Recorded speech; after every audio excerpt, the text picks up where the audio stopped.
Hello, I'm Isaac Hayes III, founder and CEO of Fanbase, and I'm here with a very important message. We are at a turning point in the Black community where we must have equity in the apps we use that scale to billions of dollars. But this time, we own the infrastructure, we own the culture, and we shape the future. And Fanbase is the future.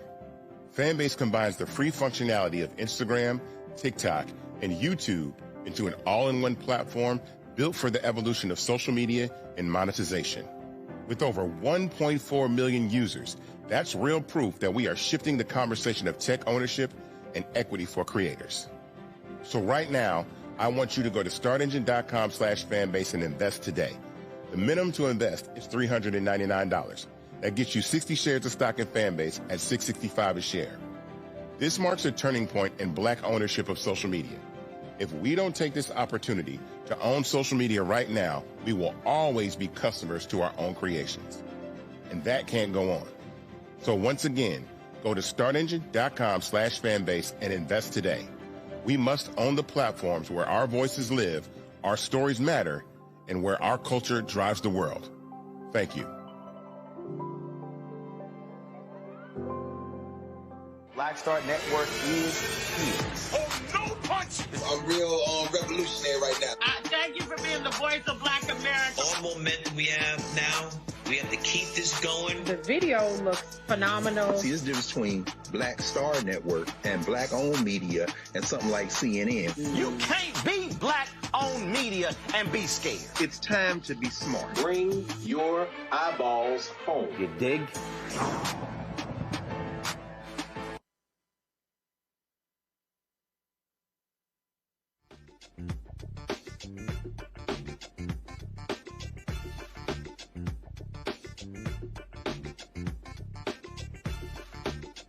So there's Monday, November 24th, 2025, coming up on Roland Martin Unfiltered, streaming live on the Black Star Network.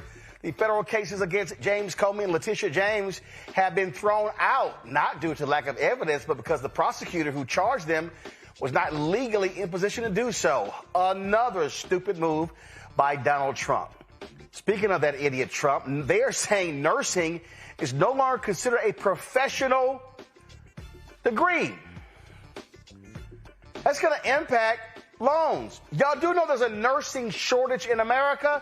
I'll talk to the executive director of the National Black Nurses Association about this. A nationwide mass blackout targeting Target as well. All these things are happening, folks. We're going to be talking about those two things. Also, we remember Mother Viola Fletcher, one of two surviving members of the Tulsa Race Massacre in 1921. She passed away today at the age of 111. Lots to break down, folks. It's time to bring the funk on Roland Martin Unfiltered. On the Black Star Network, let's go. He's got it. Whatever the biz, he's on it. Whatever it is, he's got the scoop, the fact, the find. And when it breaks, he's right on time and it's rolling. Best believe he's knowing. Putting it down from sports to news to politics. With entertainment just for kicks, he's rolling. It's on go, y'all. It's Roland Martin, yeah. Rolling with Roland now. He's funk, he's fresh, he's real, the best, you know he's Roland Martin now.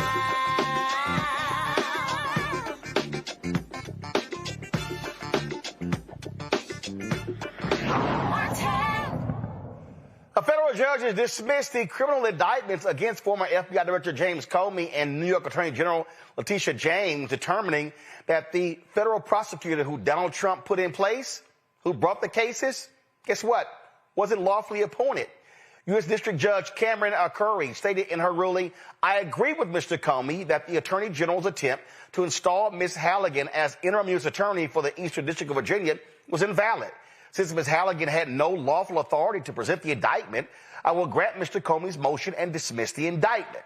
Now, Judge Curry found that Halligan, who had been appointed as interim U.S. Attorney for the Eastern District of Virginia at the direction of Donald Trump, was the only prosecutor to present the case and sign the indictments. Therefore, the judge determined that the indictments should be voided. The ruling could have significant implications for other prosecutions brought by Halligan's office during her short tenure. A similar ruling disqualifying Alina Habba as the U.S. Attorney in New Jersey has left several criminal cases initiated under her leadership in legal limbo while she appeals the decision. Now, here's the key. The judge ruled that, though, that they still could come back and present the cases. They can go back to another grand jury to actually get indictments against them. So she dismissed the case without prejudice. If she had dismissed it with prejudice, they could not bring the indictment. Goes to show you how nutcase Trump and his folks are. Ami Congo, being a senior professor of Lecture School of International Service, American University, author of Lies About Black People, How to Combat Racism, joins me from D.C. Also, Mateo, the justice guy, legal and political analyst, also joins me. Mateo, I'll start with you. I mean, listen, Donald Trump is using the Department of Justice as his own personal retribution law firm. He's attacking his enemies. He fired the previous attorney general, the U.S. attorney for the Eastern District of Virginia, because the guy wouldn't pursue this. They fired numerous other prosecutors in that office because they wouldn't take it forward. She had no choice to do it herself because other prosecutors said, ain't no case here. And now this idiot is sitting here looking like a complete fool because not only has she screwed up the indictment with what they filed, now she wasn't even lawfully in the job. So, yeah, I'll start by saying that, yes, for sure, Donald Trump is using the Department of Justice as his personal retribution machine. But I'll add at this point that he's not doing it well either. This has been a disaster in the making for a while. And I think it's really the poster child, more so than Haba or the Asaili decision. It's the poster child for White House incompetence. Looks like, Mateo, we're losing your signal. Not sure what's going on there. Okay, now you go ahead. Can you hear me? Yeah, now we got you. Perfect. So I've known that this was going to happen for a few weeks. I wrote a blistering piece on the Comey indictment on my Substack, but we knew that it was going to happen. The courts in New Jersey, courts in California, courts in Nevada, I believe, had already ruled the incompetence of the White House, had already ruled on the several U.S. attorneys that had been unlawfully appointed. But in all those cases, as you said, they were disqualified because at least in those cases, there were other people, other U.S. attorneys that had co-signed. In this case, that didn't happen. So the key thing at this point is for James Comey, the indictment came at the 11th and a half hour. So statute of limitation has run out. And at this point, I think that refiling would not work. There's a thing called tolling in statute of limitations that basically says the clock continues to run unless certain things happen that didn't happen in this case. So if I were the Department of Justice at this point, I wouldn't refile because it would be probably more than likely be rejected. I think what's going to happen with Comey is they're going to file an appeal. And with Letitia James, the indictment suffered from the same consequences. But in the case of Attorney General Letitia James, I think they're going to refile and try to get an indictment. But I'll say one more thing and then I'll shut up. The issue of the misappointment, I'll call it, of Lindsey Halligan is the least of the problem of the DOJ. That indictment is rife with mistakes, with errors. I'll just say one thing. The grand jury was held after they returned a no true bill, which means now we don't think that the person should be indicted. They were held by Lindsey Halligan beyond the 5 o'clock deadline, saying, okay, I'm going to give you 2 instead of 3, and basically implying you're not going anywhere as a grand jury. You're going to be sequestered until you give me an indictment back. And that's exactly what they did. And I think that that's going to be the nail in the coffin if this eventually goes to trial, and it might not. But I think that we're going to see all of the hideous things that this DOJ is doing to hurry these. They're not prosecutions, they're personal retributions. Well, it just goes to show you just how clueless these folks are, Omekongo. And Donald Trump forced this to happen. And listen, he chose a lightweight. She's never tried a federal case. She has no business being a U.S. attorney. Listen, this is why Donald Trump, go to my iPad. This is why Trump chose her. Because of her looks. That's it. Yeah. For the people who claim about DEI being bad, oh my God, they are picking grossly incompetent individuals in these jobs. She has no business being in that job. Alina Habba has no business being in this job. And so I don't want to hear crap from these people about didn't earn it, because these idiots didn't earn it. Yeah, what do they use now? MEI, merit, excellence, and intelligence, or something like that. And the people that they recruit have none of those characteristics. And for people like Halligan, one name comes to mind, Giuliani.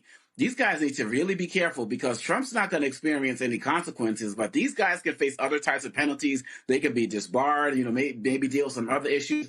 They're going around like this. And the fact of the matter is, with Trump, I don't even know if he'll bring another case as it relates to Comey, because I feel like part of his psyche is the indictment was the point. He got indicted, so he wants Comey. No. I'm in Congo. No. Trust me, he is going. Dude, I'm telling you, this man is an idiot. He is about evil. He is about retribution. He's about pain. He is going to order Pam Bondi to indict him. He's going to order somebody else to do it. I'm telling you. So, listen, hang it up. He's going to do it. He doesn't care about the rule of law.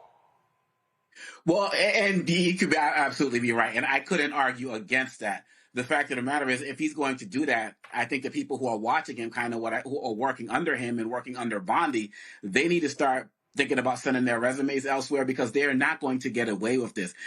Trump could try to do this to the ends of the earth, but they are so incompetent. That's why none of these cases are ever going to yield anything, because of his rush decisions, because of Bondi's inability to challenge him in any way, shape, or form. She's fine with all of this. So they're going to keep being embarrassed. Unfortunately, it's going to keep costing people like Comey, like James, like John Bolton, and like people who don't have the types of resources that they do. It's going to cost them a lot of time and a lot of money and a lot of other things that some people don't want to, their companies don't want to mess with them while they're under these types of investigations. And so I'm really concerned about those things. But if Trump does keep bringing this forward, as you completely argue could actually be the case, they're going to keep failing. And watching them continually be embarrassed for their incompetence is great to see.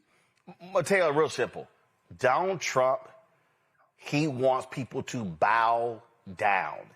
And if you want a job in his administration, you're going to have to bow down. He is going to make somebody do it. He's going to appoint somebody else instead of Halligan. It's going to happen. This guy he's not going to be like, well, okay, I'm going to just go ahead. No, he wants to destroy James Comey. He wants to destroy Letitia James because he believes both went after him. I agree that I think America knows that he is driven by the desire for vengeance and certainly not to seek justice. I also think that eventually it might be his demise, but I think that it's going to be a while because there's 300 and some odd million people in the United States. He's going to find a prosecutor. But in fact, he doesn't even have to find a prosecutor. He just has to find a lawyer. Lindsay Halligan proved it. He just has to find a lawyer. Who cares that they have prosecutorial experience or not? That will do what he wants. He likes to surround himself with yes men. Yeah, that's all. I mean, listen, he wants folk to just listen. It's a bow down administration. He wants yes men, yes women. And listen, he's got folks who they know it's wrong. They know it's just out of bounds. But if they want a job, Congo, they're going to do it. Oh, yeah, period, bottom line. I mean, they got to kiss the ring. And what's really sad about it is when you look at the way that these people, not sad, let me see. What's unfortunate about it is the amount of time and the amount of resources that are being wasted as it relates to our taxpayers' dollars to pursue these types of cases. And when you look at the situation with Venezuela, why did that head of that division over there quit? Because he was saying that these strikes are unlawful. Pam Bondi said, do it anyway. So he's like, I'm not going to kiss the ring. And so you got the courts that are turning against him. He's going to be trying to go harder as it relates to the military right now, and they're standing up to him in various ways. You see what he's doing against the 6 representatives from the House and Senate, Mark Kelly and them who made the ad about illegal orders. He's going to keep going. He is not going to stop, and we are the ones who are suffering from it.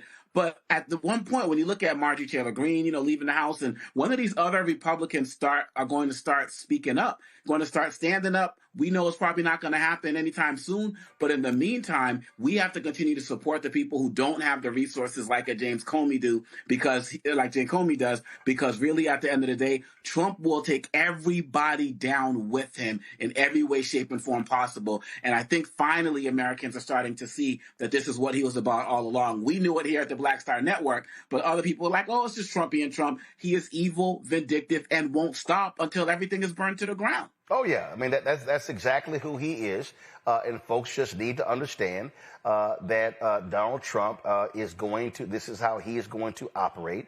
I saw this item right here. This is Paul Speary, senior reporter, Real Clear Investigations. This is what he posted. Senior White House aides and the cabinet heads are bracing for major personnel shakeup as insiders tell me POTUS is growing increasingly unhappy with economic messaging. Among other things, shakeup could include chief of staff in new year developing. Now, Mateo, also, what has been happening here, a Jake Sherman reported a senior Republican said that you could have some mid-year resignations among Republicans, saying they could very well retire. This is what he posted. He said, let's see here. He said a few other GOP members messaged us over the weekend saying that they too are considering retiring in the middle of the term. Here's one particular exercise, senior House Republican. This entire White House team has treated all members like garbage, all. And Mike Johnson has let it happen because he wanted it to happen. That is the sentiment of nearly all appropriators, authorizers, hawks, doves, rank and file. The arrogance of this White House team is off-putting to members who have run roughshod and threatened. They don't even allow little wins like announcing small grants or even responding from agencies, not even the high-profile, the regular rank-and-file random members are more upset than ever. Members know they are going into the minority after the midterms. More explosive early resignations are coming. It's a tinderbox. Morale has never been lower. Mike Johnson will be stripped of his gavel, and they will lose the majority before this term is out. He also said, since this ran this morning 4 hours ago, I've gotten countless text messages from House Republicans agreeing with this sentiment and saying, why the hell should we stay in Congress if all we're going to do is vote on censures and be a potted plant? Well, guess what, Mateo? I don't want to hear any of this whining and crying from any of these damn Republicans. They could stand up to Donald Trump. They only have a once Marjorie Taylor Greene resigns in January, they're not going to have a 2-seat majority in the House, okay? They could easily tell Donald Trump to go kick rocks, but they're afraid of him. They're scared of him. They are weak and they're impotent and they're unwilling to challenge him. And so even Marjorie Taylor Greene, she didn't want to run for re-election because Trump endorsed her opponent. And I'm like, you know what? You suck. You're weak. It reminds me of that punk-ass Jeff Flake in Arizona who kept giving these speeches on the Senate floor, but he was afraid to run for re-election. Bob Corker, senator from Tennessee, same thing. They were so afraid of Donald Trump because they didn't want to lose. Here's my whole deal. If you got any guts, if you have any principles, morals, values, ethics, and integrity, you would run for re-election, you would challenge Donald Trump, and you would say, yeah, y'all vote me out. And guess what? I think Thomas Massey of Kentucky is an absolute nutcase, but what he's doing is saying, Donald Trump, my voters know me better than they know you. And so I dare you and your money man to sit here and take me out, and he's not backing down. All of these Republicans who are now whining, privately and anonymously, they are weak, they're impotent, they're sorry, they're pathetic because they don't have the courage to tell Donald Trump to kiss their ass. You know, I see two things that are happening here. I see the Marjorie Taylor Greenes of the world, the people that are, generally speaking, are retiring. Those are the weak people. You know, it was okay for all of these Congress people to allow Donald Trump to abuse, manhandle, harass. But when they are at the receiving end of this harassment, then all of a sudden they start to whimper and they walk away and they throw their toys down and say, I'm not going to play anymore. Those are weak. But we know this is the GOP of 2024 and 25 is that it's weak people that say yes to the president. That's one silo. On the other silo, I started to see, we talked about a few weeks ago, we talked about the cracks that I'm seeing in the GOP. And we need to remember that every one of these lawmakers still represents their constituents. They're answering to their constituents more so then they're answering to Donald Trump. The only reason they are following Donald Trump is because they're convinced that their constituents are following Donald Trump. So they're doing what they think their constituents. The moment that stops, and it's starting to stop, because we see the economy is biting back. We see that prices and the tariffs, all of that stuff is starting to bite back. And even the hardcore Trump followers are starting to say, is this for real or did we get conned? We found out that they were going to get conned back in 2015. It took them 10 years, but they're starting to catch on. And the more that happens, the more these lawmakers are going to say, you know what, I don't need to listen to you, Donald. Go to your corner, do your thing. I hope that starts happening more and more often. Unfortunately, it's happening at the cost of the economy, killing DEI programs, all of that's happening to America. It'll take us a while to dig ourselves out, but people will wake up at some point and say, I don't really need to follow the president. Well, Omekongo, we see exactly what's going on here. These Republicans, all of a sudden, let's just be clear, and this always happens. Folks love power, and these Republicans know they're going to get their asses handed to them in the midterm elections next year. So they would rather cut and run, and guess what? Do like Christian Cinema did, pocket that campaign money and then do whatever you want with it and leave. That's all we're seeing right here. And so they're scared. They're scared of actually, oh, my God, we're going to be in the minority. That's all this is. And so all this whining, whatever.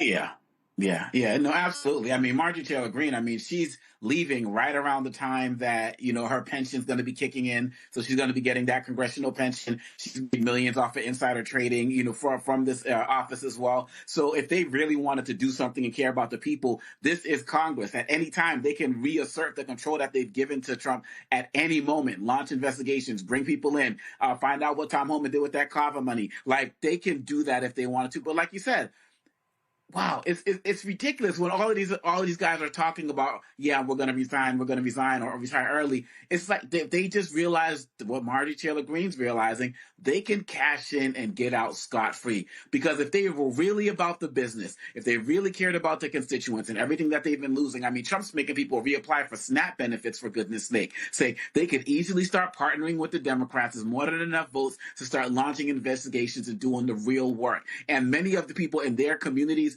would support them. Donald Trump is underwater on everything, including immigration. So if you want to talk about, striking while the iron's hot, this would be the perfect time for them, especially coming off the Epstein vote. This would be the perfect time for them to say, yeah, now we're going to take our purse strings back. Now we're going to stand up. But you're right. They have an exit strategy, and Marjorie Taylor Greene's going to be leading all of that. And so, hey, if it's Leader Jeffries, majority leader coming soon, I'm here for it. We got that election in December in Tennessee. If that candidate wins, that's another Democrat seat as well. So I'm here for it. We got to keep fighting, and let's keep doing the work to push them out. Because if they don't want to be there, let them go so we can get to work and do what we need to get done.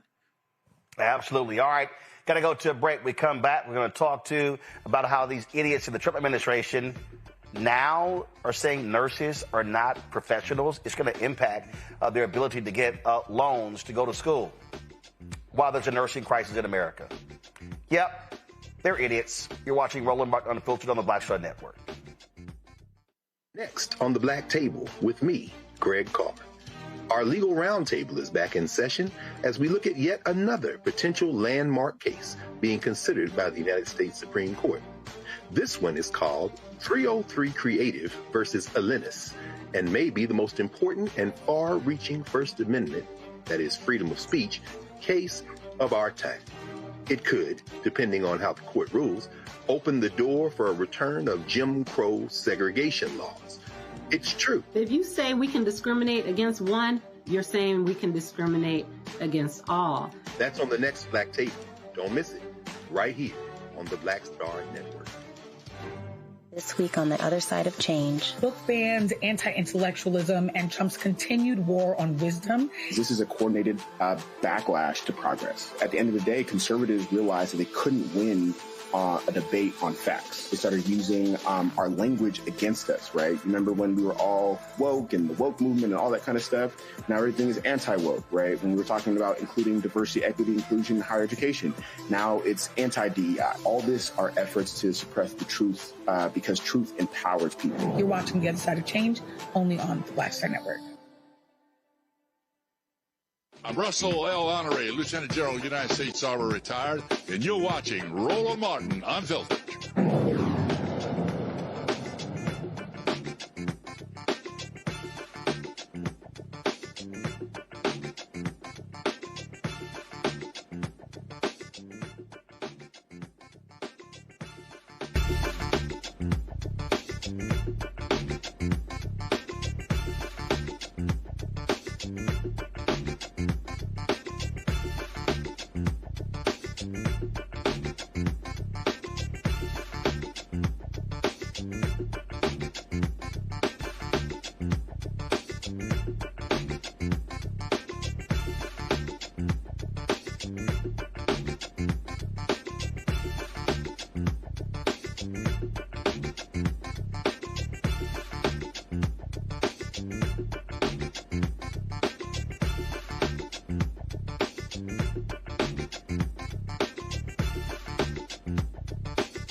So we got a nursing shortage in America.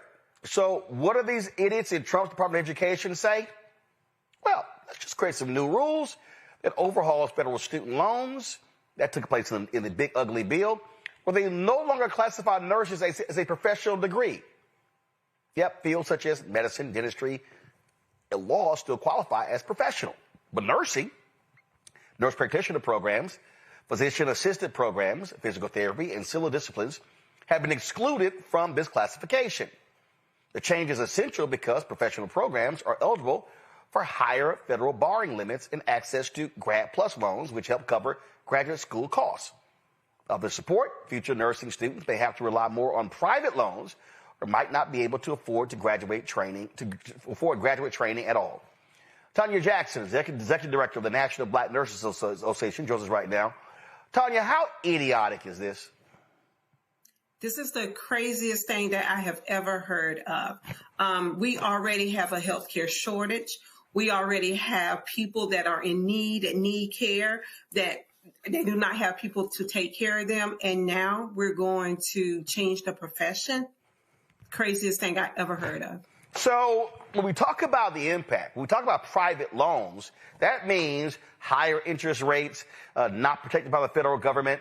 And again, for the people who don't get it, we've had a nursing crisis in America for at least the last 15 years. Yeah. Think about COVID. Think about everything that happened during the pandemic. Who was on the forefront? Nurses. And then we didn't have enough nurses. And so we have been doing everything possible to get people to go into nursing. And now we're saying, hey, guess what? You're no longer a professional. And so what that means is that we can't borrow. It's going to be a cap. They're going to put us into like human service category. And so we're not going to be able to borrow like other people such as doctors, dentists. We're not going to be able to do that because, again, they're not grouping us our graduate degree as a professional. And you know why? It does not make any sense why. they're saying because when we go in as a bachelor level, on a baccalaureate level, we go in as a registered nurse, okay, or we go in as an ADN or a BSN. But when you go into medicine, you go in science or you go in something else. But then when you get that credential, you become an MD. But when we get the master's or when we get the doctor, we're still like a nurse practitioner or a DNP. So the Department of Education, they're really just going in on that little language, and they're saying that we can't be classified as such. But we go in as a baccalaureate level. We are credentialed. We have a license. So we meet all the criteria. And so to group us, our graduate degree, into a category that does not have a degree, it's really going to do a lot for nursing. It's going to stop people from going in. It's really going to affect people of color. It's going, because, you know, that's where a lot of the HBCUs, they have their programs centered around the nursing program. And so this is going to have a huge impact on the entire United States and not just loans. I mean, it's just crazy. I can't even think of anything else. Folks, here's a fact sheet from the American Association of College of Nursing. They lay out the nursing shortage. This is what they say, folks, right here. So check this out. They talk about, they said the RN workforce is anticipated to grow from 3.1 million in 2022 to 3.3 million in 2032, an increase of 177,000 nurses. The Bureau also projects 193,100 openings for RNs each year through 2032, when nurse retirements and workforce exits are factored in. Okay, y'all, that's called shortage. Then it says the advanced practice registered nurse workforce, including nurse practitioners, nurse anesthesiologists, and nurse midwives, is expected to grow much faster than average for all occupations. Okay, let's keep going. According to a health workforce analysis published by the Health Resources and Services Administration in November 2022, federal authorities project a shortage of 78,610 full-time RNs in 2025 and a shortage of 63,720 full-time RNs by 2030. The 10 states with the largest projected nursing shortage in 2035 are Washington State, blue; Georgia, red; California, the most populous state, red; Oregon, blue; Michigan, red; Idaho, red; Louisiana, red; North Carolina, red; New Jersey, blue; and South Carolina, red. I mean, so Tanya, you look at this and you're talking about, again, the problem that we have. So these yahoos in D.C., all right, who are not health experts, I mean, it's just dumb. And here's the other deal. Ain't like RNs are getting paid $150,000, $200,000. So if you now force somebody to be a registered nurse to have to get a private loan, that means their loan costs are going to increase even more. Yeah. And do you think people are going to go into that degree? People are not going. Tanya froze on us. Now let's get her signal straight. See, Tanya, you're still there? All right, so let me know when we have Tanya back. Folks, look at this here. Congo, March 2023, the International Council of Nurses released a report calling for the worldwide shortage of nurses to be treated as a global health emergency. Hello? Man, I mean, this is scary. I mean, this is not only problematic on so many levels, but I'm just wondering, like, what are hospitals going to do? Like, and how are we, the average person, how are we supposed to trust the nursing assistants that we're going to be seeing in the future? Because I'm thinking about it like, you know, what they're doing with like ICE and Border Patrol, how they're just bringing in everybody, not doing real background checks. And is that what's going to start happening? You know, are we going to start really wondering about the qualifications of the people who are taking care of us? I mean, this is really dire. And we already know that many of the people who are coming here from overseas to pursue nursing careers are also not coming here anymore. Trump's policies. And again, this goes back to what we were talking about in the last segment. This is something that members of the House could speak up on. People in the Senate could speak up on if they really gave a damn. But when you see what's happening with this, when you see what's happening with SNAP benefits, when you see what's happening, we talk about so much on this show about Trump's plan to bankrupt Black America. But we always remember that whatever they do to us, the rest of the country is going to suffer as well. So it's like it's just bankrupting the country morally, health-wise, spiritually. It's disgusting, but this is actually deadly, Roland. This is actually deadly. And where the people are going to stand up? This sounds like something that so many of these guys in these red Republican House members, it seems like something their constituents can get behind, because last time I checked, they need nurses too in rural America and in these red states. Where are they? Speaking up, not happening. Mateo, look at this here. According to the Academy of Nurses report, U.S. nursing schools turned away 65,766 qualified applications for baccalaureate and graduate nursing programs in 2023. Due to insufficient number of faculty, clinical sites, classroom space, and clinical preceptors, as well as budget constraints. So we turn away faculty, we turn away students. Now it's going to exacerbate the problem. And so, and guess what? As the baby boomers, as they get older, who the hell is going to care for them? You take Gen X, okay? Gen X is now, look, so I'm born, so I just turned 57. Gen X is 3 years away from 60. So you're going to have baby boomers who are going to be in their 80s, Gen Xers in their 60s. National emergency. So, I'll start by saying your guest earlier was wondering why this is happening. I think I know why this is happening. It's happening because the government is trying to cut as much funding as they can, wherever they can, and they chose the group without a strong lobbying backing, which is nurses, made primarily of women. So they're going after the weakest possible prey to cut through programs. But I think that there's an additional element that nobody's talking about. Omekongo touched on it, and I appreciated that.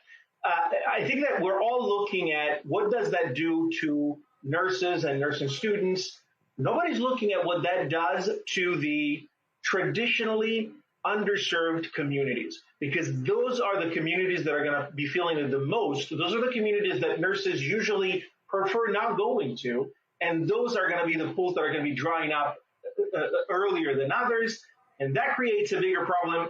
Obviously, I always look at things from a legal perspective, but this reduction in available professional pool in those communities could become a Title IV disparate impact issue, which is basically what the federal law says, that you cannot make decisions that impact certain communities, especially if they're a protected class community, disparately than the average. And the Supreme Court, time and time again, has said that these disparate impact issues are not looked only if there's an intent to hurt these communities, but they're looked at even if they're race neutral on their face, they can still violate civil rights principle if their effect is to disparately impact protected groups. And this is exactly what is going to happen. I guarantee you, write it down, today's date, 5 years from now, 10 years from now, we're going to see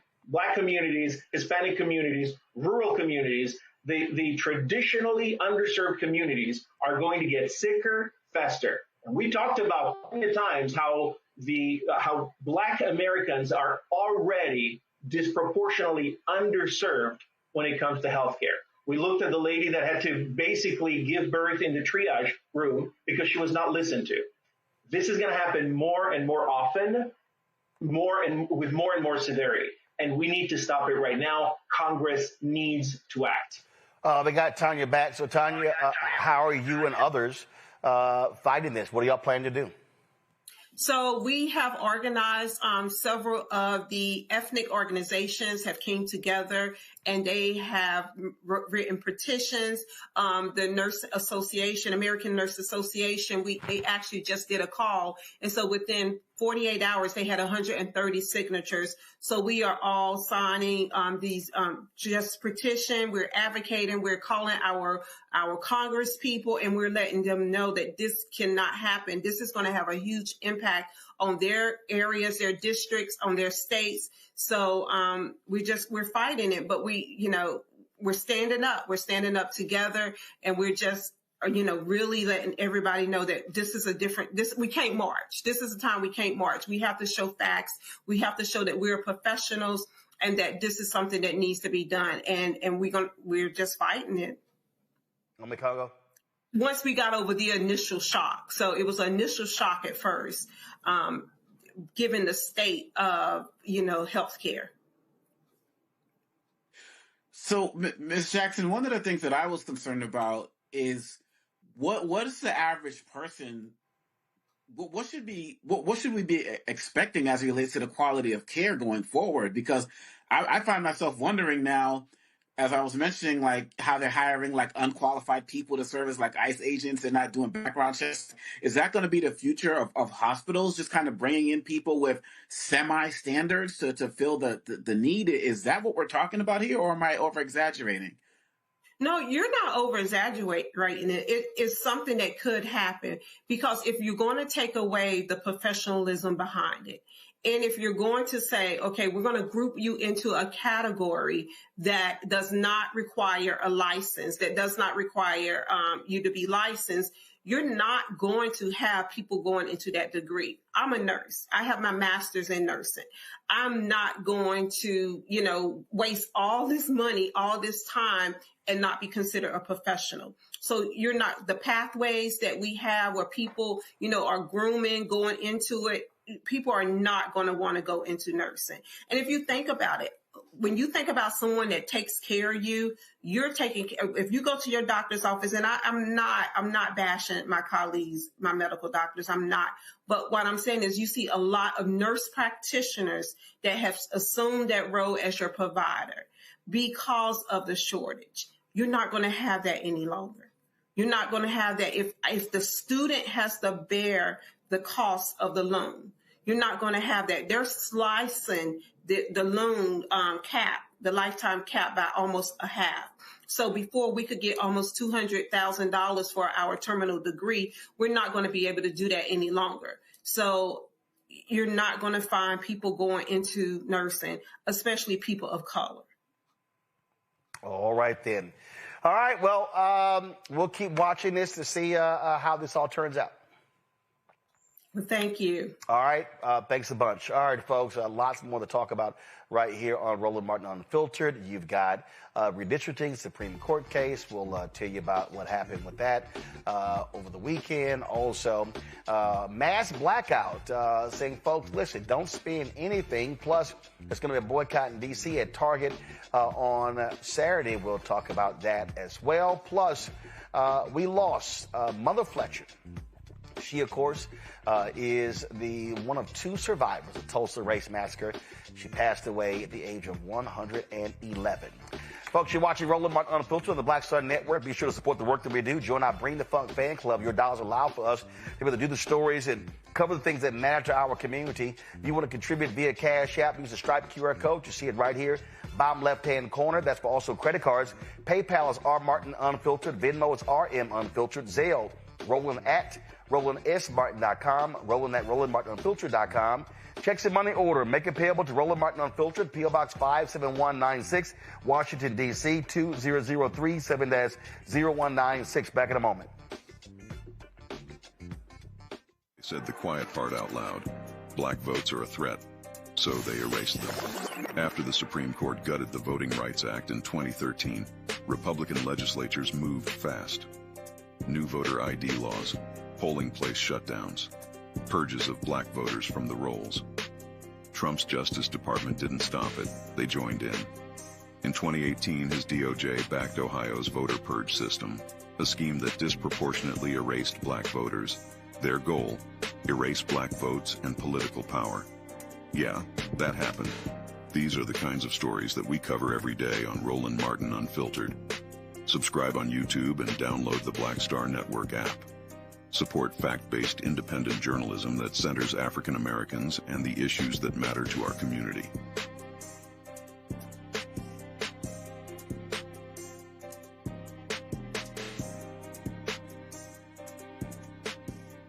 This week on the other side of change. Book bans, anti-intellectualism, and Trump's continued war on wisdom. This is a coordinated backlash to progress. At the end of the day, conservatives realized that they couldn't win a debate on facts. They started using our language against us, right? Remember when we were all woke and the woke movement and all that kind of stuff? Now everything is anti-woke, right? When we were talking about including diversity, equity, inclusion, higher education, now it's anti-DEI. All this are efforts to suppress the truth because truth empowers people. You're watching The Other Side of Change only on the Black Star Network. Hatred on the streets, a horrific scene, a white nationalist rally that descended into deadly violence. White people are losing their damn minds. As an angry pro-Trump mob storms the U.S. Capitol, we're about to see the rise of what I call white minority resistance. We have seen white folks in this country who simply cannot tolerate black folks voting. I think what we're seeing is the inevitable result of violent denial. This is part of American history. Every time that people of color have made progress, whether real or symbolic, there has been what Carol Anderson at Emory University calls white rage as a backlash. This is the rise of the Proud Boys and the Boogaloo Boys. America, there's going to be more of this. Here's all the Proud Boys, guys. This country is getting increasingly racist in its behaviors and its attitudes because of the fear of white people. The fear that they're taking our jobs, they're taking our resources, they're taking our women. This is white fear.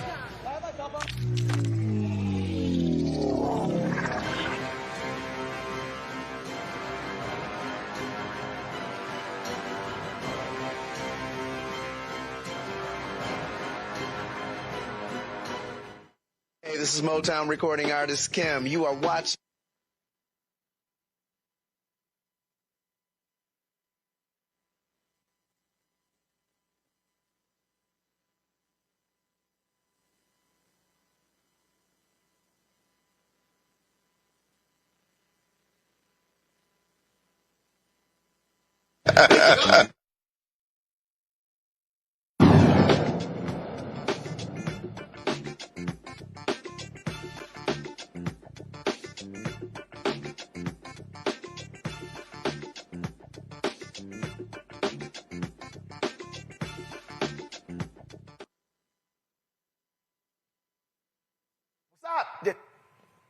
Do I have the guess?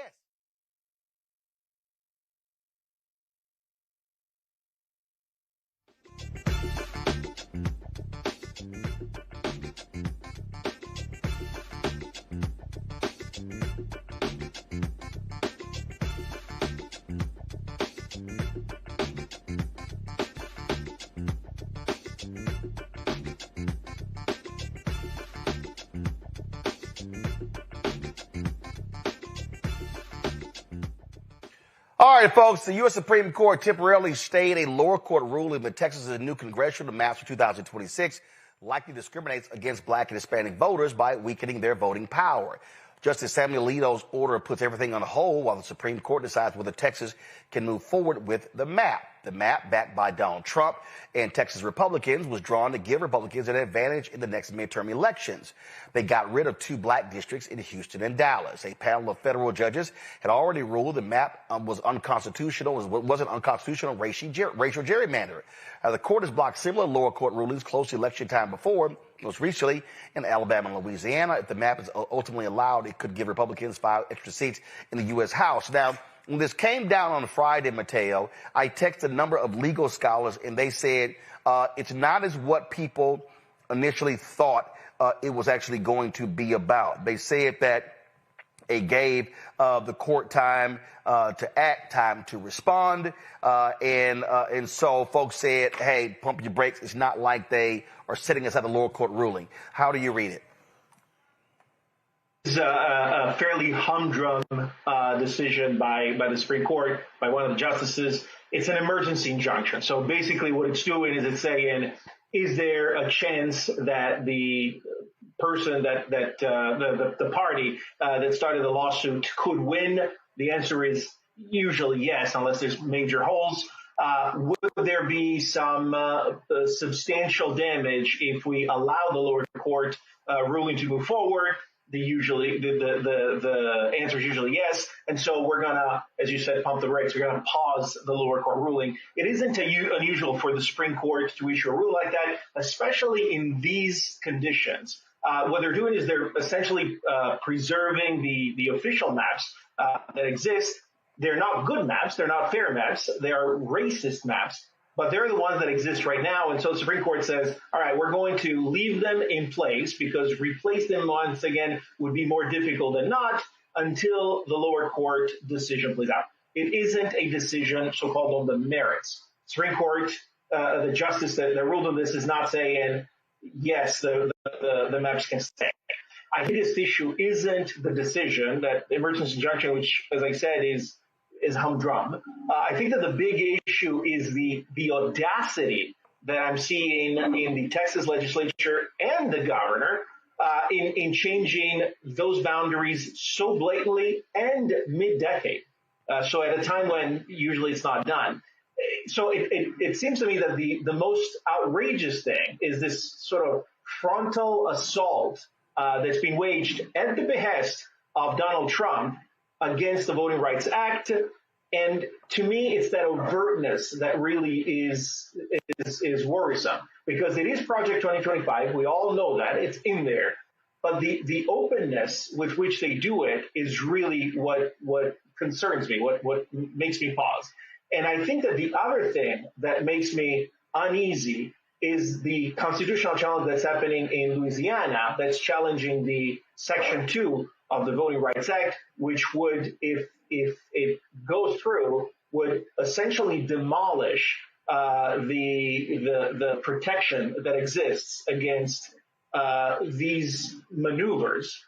So in combination, that audacity that legislatures, not just Texas, but other places, Missouri is one of them, are moving forward with, together with what could happen in Louisiana, that is a cause for concern. That emergency injunction from the Supreme Court, that does not concern me. That is procedural at best. Congo? Well, yeah, this is going to be very interesting because when it finally does get taken up by the Supreme Court, I mean, they are the ones who said, well, you can gerrymander and you can do what you want as long as it's based on politics, but not based on race. Here's something that's clearly based on race. And it's really going to be interesting to see where Justice Roberts goes with this and obviously the rest of the court. But this is going to be a real monumental test for not monumental test. I mean, if they don't give a damn, they just don't give a damn. But I'm talking about in terms of revealing their real hypocrisy as it relates to giving Donald Trump a blank check to do whatever he wants and basically carte blanche in terms of political authority to be able to do whatever he wants. This, I'm not a lawyer in any way, shape, or form, but this looks like a clear case of a violation of what the Supreme Court said is not possible. Gerrymandering and painting just over racial lines. And so if they go along with this, they are basically giving Trump the ability to do whatever he wants. I'm appreciative of the people who are continually fighting against this, but we can never let our guards down. When this ruling came out last week, you are one of the people, also Roland Martin, who was out there saying, y'all, we also got to pump the brakes on thinking that this fight is over. Because just like we talked about with Trump in the beginning of the show, it's never over with these guys. And I'm glad we have people like Mark Elias and other lawyers out there who are fighting in court for this every single day, because they're going to keep trying it every single day in every single way in every state possible as well to fight this and make sure that Trump gets the opportunity to be able to have more House seats, because coming back to the House once again, because if he can have that, he can have a clean slate and a blank check to do whatever he wants for the next 3 years. And we can't allow that to happen. Indeed. All right, folks, we talk about what do we do? How do we use our power? Economic withdrawal is one of those. There's a call for a nationwide mass blackout this week, urging people to stop working and stop shopping. A coalition of grassroots groups is pushing for an economic shutdown during one of the busiest shopping periods of the year. We're asking people across the country to hit pause on spending and even skip work from November 25th through December 2nd. The group behind the efforts, Blackout the System, the People's Sick Day, and the Money Out of Politics movement, want folks to avoid traveling, eating out, and using paid digital services, yes, even streaming. Joining us now to talk about the Blackout, which begins tomorrow, is the founder of Blackout the System, Isaiah Rucker Jr. Isaiah, glad to have you here. So explain this. When you say you don't want people to work, what are they supposed to do? Take vacation time, paid leave time? What are you saying? Yeah, when we say no work, obviously everybody can't take off work, but we're asking people to join us where they can. We know that everybody's situation and circumstance is different. So objectively, the first thing we would request is that if you could put the PTO in, vacation, sick time, utilize that. We're not trying to take money out of your pocket. In fact, we're trying to make sure that money get back into your pocket by driving a wedge between our resources, these corporations, and this corrupt government. And so if you can take those days off, great. If you can take one day off, let's make it Black Friday, right? The objective is to do everything we can. And it's not about all of us, some of us doing it all. It's about all of us doing some. And that collective power is what really makes the impact. I am a firm believer in data and tracking. How are you doing that? Are people signing up? If so, where are they signing up? Yeah, so we got people signing up on blackoutthesystem.com. We have a specific website, the Mass Blackout with the Coalition. There's over 82 organizations, movements, and groups who have come together. This happened all organically, right? And so we're building out systems in place where we'll be able to project some data to the people. We're going to be scraping data today, this evening. We're looking at the market, seeing how things look at and open up tomorrow. And in 2 weeks, we'll see that again because we see a lot of people wanting to push for an extension for the blackout. So we're fighting, we're pushing, we're coming together, but we're doing it in the best way possible. So I myself, I don't know everything, but there's groups, people in the organizations and movements that we're a part of now that's helping us gather that data. This is the website right here. And so I'm looking at the information on here. I see download media kit. I see subscribe to stay up to date in all of that, and you lay it all out. So how many people have already signed up? So we haven't collected data as far as the amount of people signed up, but movements, right? And the people that are associated with our movements. So we have our engagement levels have been approximately around 14 million engaged. Our engagement is pretty high over the last 30 days. No, 1 second. When you say engagement levels, what does that mean? What does the engagement level mean? So people who have communicated that they're going to be a part of the blackout, you'll see different interactions on social media posts, other people posting their videos, their information, putting it out to their group and communities and things of that magnitude. So we've seen that not only here in the United States, across all 50 states, but also in places like Canada, the UK, Australia, South America. There's a lot of different places that's standing in solidarity with us. But how do you track it? I mean, and so again, if you're talking about how do you have a measurement, again, when I look at the Target boycott, when I look at how many people signed up for the Target fast, when I look at Nina Turner's group, where they had people who were actually signing up, giving a sense of how many participants are there, they were able to utilize that, and then people begin to build upon that. And so if it's supposed to start, and again, it's supposed to start tomorrow. Right. So if it's supposed to start tomorrow, what are you beginning with? 100,000, 200,000, 500,000, again, and are you going to then be tracking that and updating that on a daily basis? So objectively, if we look across our social media platforms, our following, it exploded, right? And our following is an indication of the many people that will be participating. We got over 500,000 people just following Blackout the System. Now you think about all these other organizations that are part of our movement. And now we have this coalition called the Mass Blackout. And we have over 82 groups, movements, and organizations that's connected with us. You have all those people, all those followers connected. But the ideal is not necessarily just trying to count the people. right? The ideal is looking for the results, the action. What does the action yield? We can get a million people to say they're going to do it, but then no execution. The idea is to get the execution, and we only can do that once we start seeing those numbers. We love people saying, "Hey, we're in with you.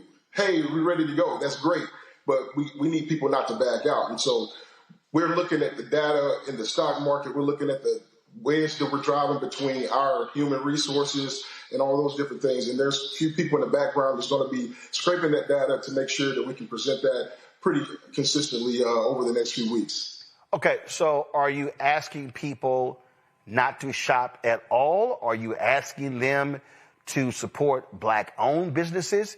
Because if you say don't shop at all, you got Black Friday, you got others who are saying, hey, listen, I'm sitting here looking at all these products to my left.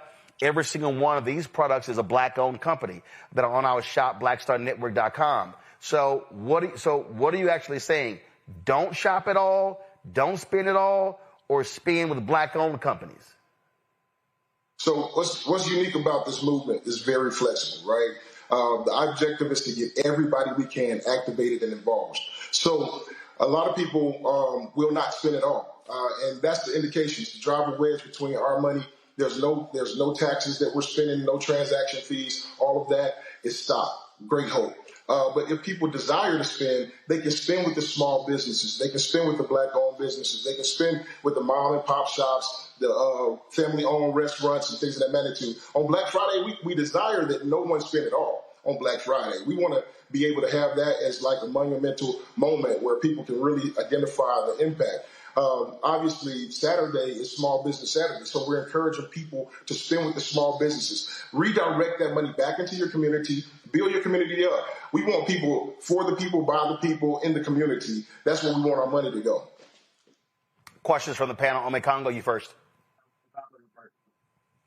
Well, one of the things I was wondering as it relates to this is, are you hearing from any of the companies? I know that we've talked about a blanket, boycott, but are you hearing from any companies in terms of demands? Like, we want to show some type of accountability. We want to see like commitments to DEI. Like, are any challenges being posed to them as it relates to that? And are you hearing back from them in any way, shape, or form regarding that? So we've noticed that these companies have no care for what the people are doing. And if they do communicate something, they balk on it every single time. And so we're not necessarily looking for an answer. Right now, it's a stance of unity across all races, cultures, and classes, and we're coming together to drive that wedge between our resources and these corporations. And so it's not necessarily asking them to do anything. We're showing them that we have the power. And this is a second wave. We did this before September the 16th through the 20th. We're doing this again, and we're picked up a whole lot more steam. That means that there's a lot of people who are more aware about the situation, and ultimately we're looking for a culture shift where people can really get into the small business space, be intentional with their spending, be more attentive to what they're doing with their money, with those exchanges that they're going to have with the people.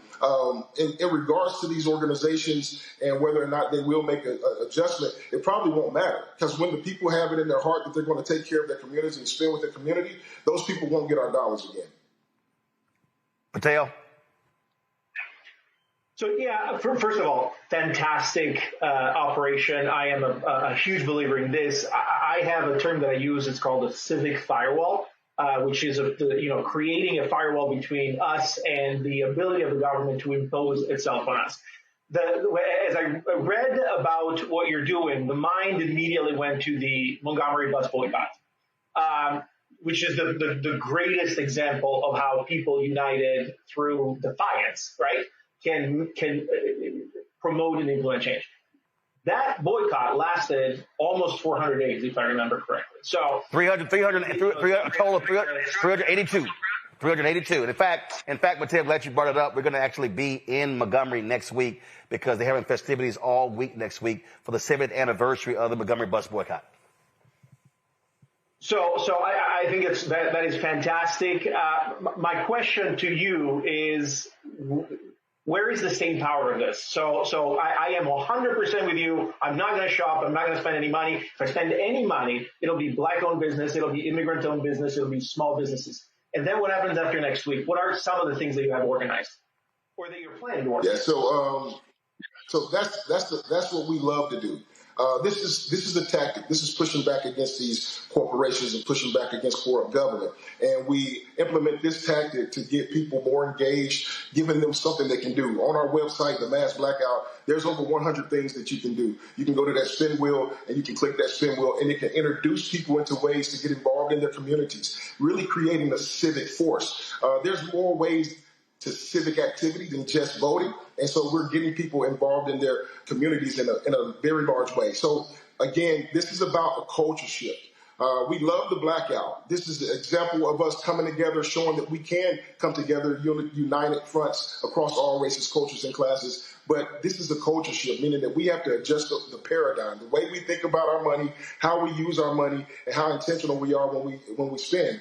And so in December, we're projecting a new rollout. It's called Revolution, and we're going to be talking about divesting. So it's called Divest in December. And we're going to be talking about how people can look at their budgets. The statistics are approximately 85% of the people in the United States don't have a budget. So their money is falling through their pockets. Imagine what happens when they get real intentional with their money and where it's going.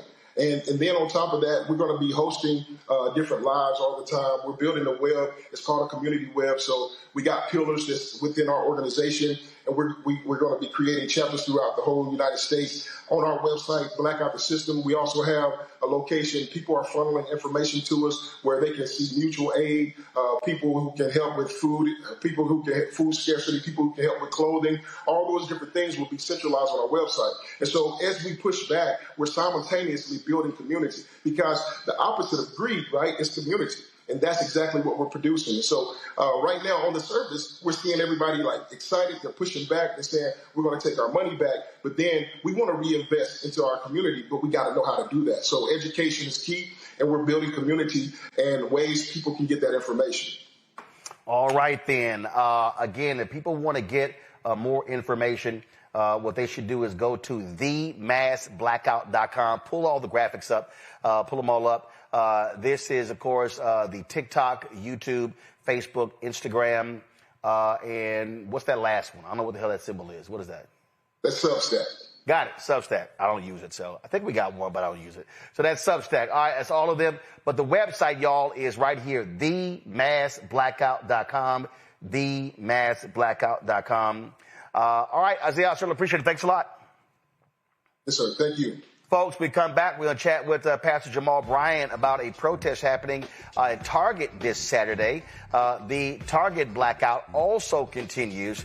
We'll tell you all about that. You're watching Roland Martin Unfiltered on the Black Star Network. Support the work that we do. Join our Bring the Funk fan club. If you want to contribute via Cash App, use the Stripe QR code. You see it right here, bottom left-hand corner. Credit cards as well. PayPal is R Martin Unfiltered. Venmo is RM Unfiltered. Zelle, Roland at RolandSMartin.com. Roland at RolandMartinUnfiltered.com. Checks and money order. Make it payable to Roland Martin Unfiltered. P.O. Box 57196, Washington, D.C. 20037-0196. Back in a moment. Next on the Black Table with me, Greg Carr. Our legal roundtable is back in session as we look at yet another potential landmark case being considered by the United States Supreme Court. This one is called 303 Creative versus Alennis, and may be the most important and far-reaching First Amendment, that is freedom of speech, case of our time. It could, depending on how the court rules, open the door for a return of Jim Crow segregation laws. It's true. If you say we can discriminate against one, you're saying we can discriminate against all. That's on the next Black Table. Don't miss it. Right here on the Black Star Network. This week on the other side of change. Book bans, anti-intellectualism, and Trump's continued war on wisdom. This is a coordinated backlash to progress. At the end of the day, conservatives realized that they couldn't win a debate on facts. They started using our language against us, right? Remember when we were all woke and the woke movement and all that kind of stuff? Now everything is anti-woke, right? When we were talking about including diversity, equity, inclusion, and higher education, now it's anti-DEI. All this are efforts to suppress the truth because truth empowers people. You're watching The Other Side of Change, only on the Black Star Network. How you doing? My name is Mark Carey, and you're watching Roland Martin Unfiltered. deep into it, like pasteurized milk without the 2%. We getting deep. You want to turn that shit off? We're doing an interview, motherfucker.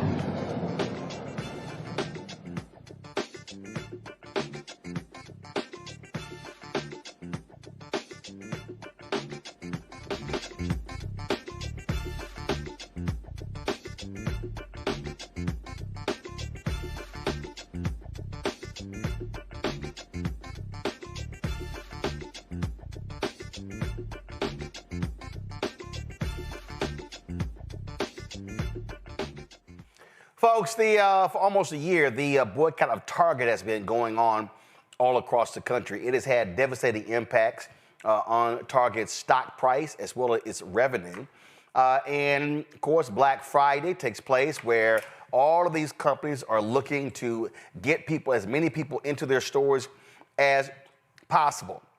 And guess what? That Target blackout, that Target strike, that Target fast, it continues. It has never stopped. Joining us right now is the person behind the Target Fast, Pastor Jamal Bryant. Glad to have you here. Pastor Bryant, we've been covering this, and one thing we've talked about is the continued action, to get people to understand that this thing is real. It's happening.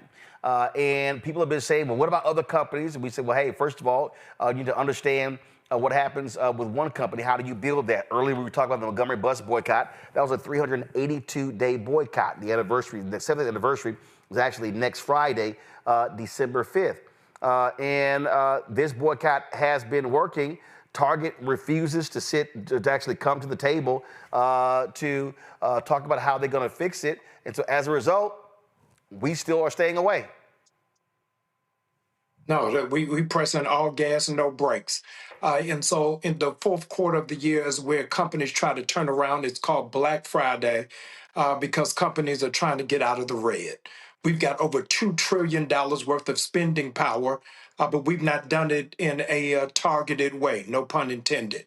And so this weekend, we're asking people significantly not to go to Home Depot, not to go to Target, not to go to Amazon, but to spend expressly with Black businesses.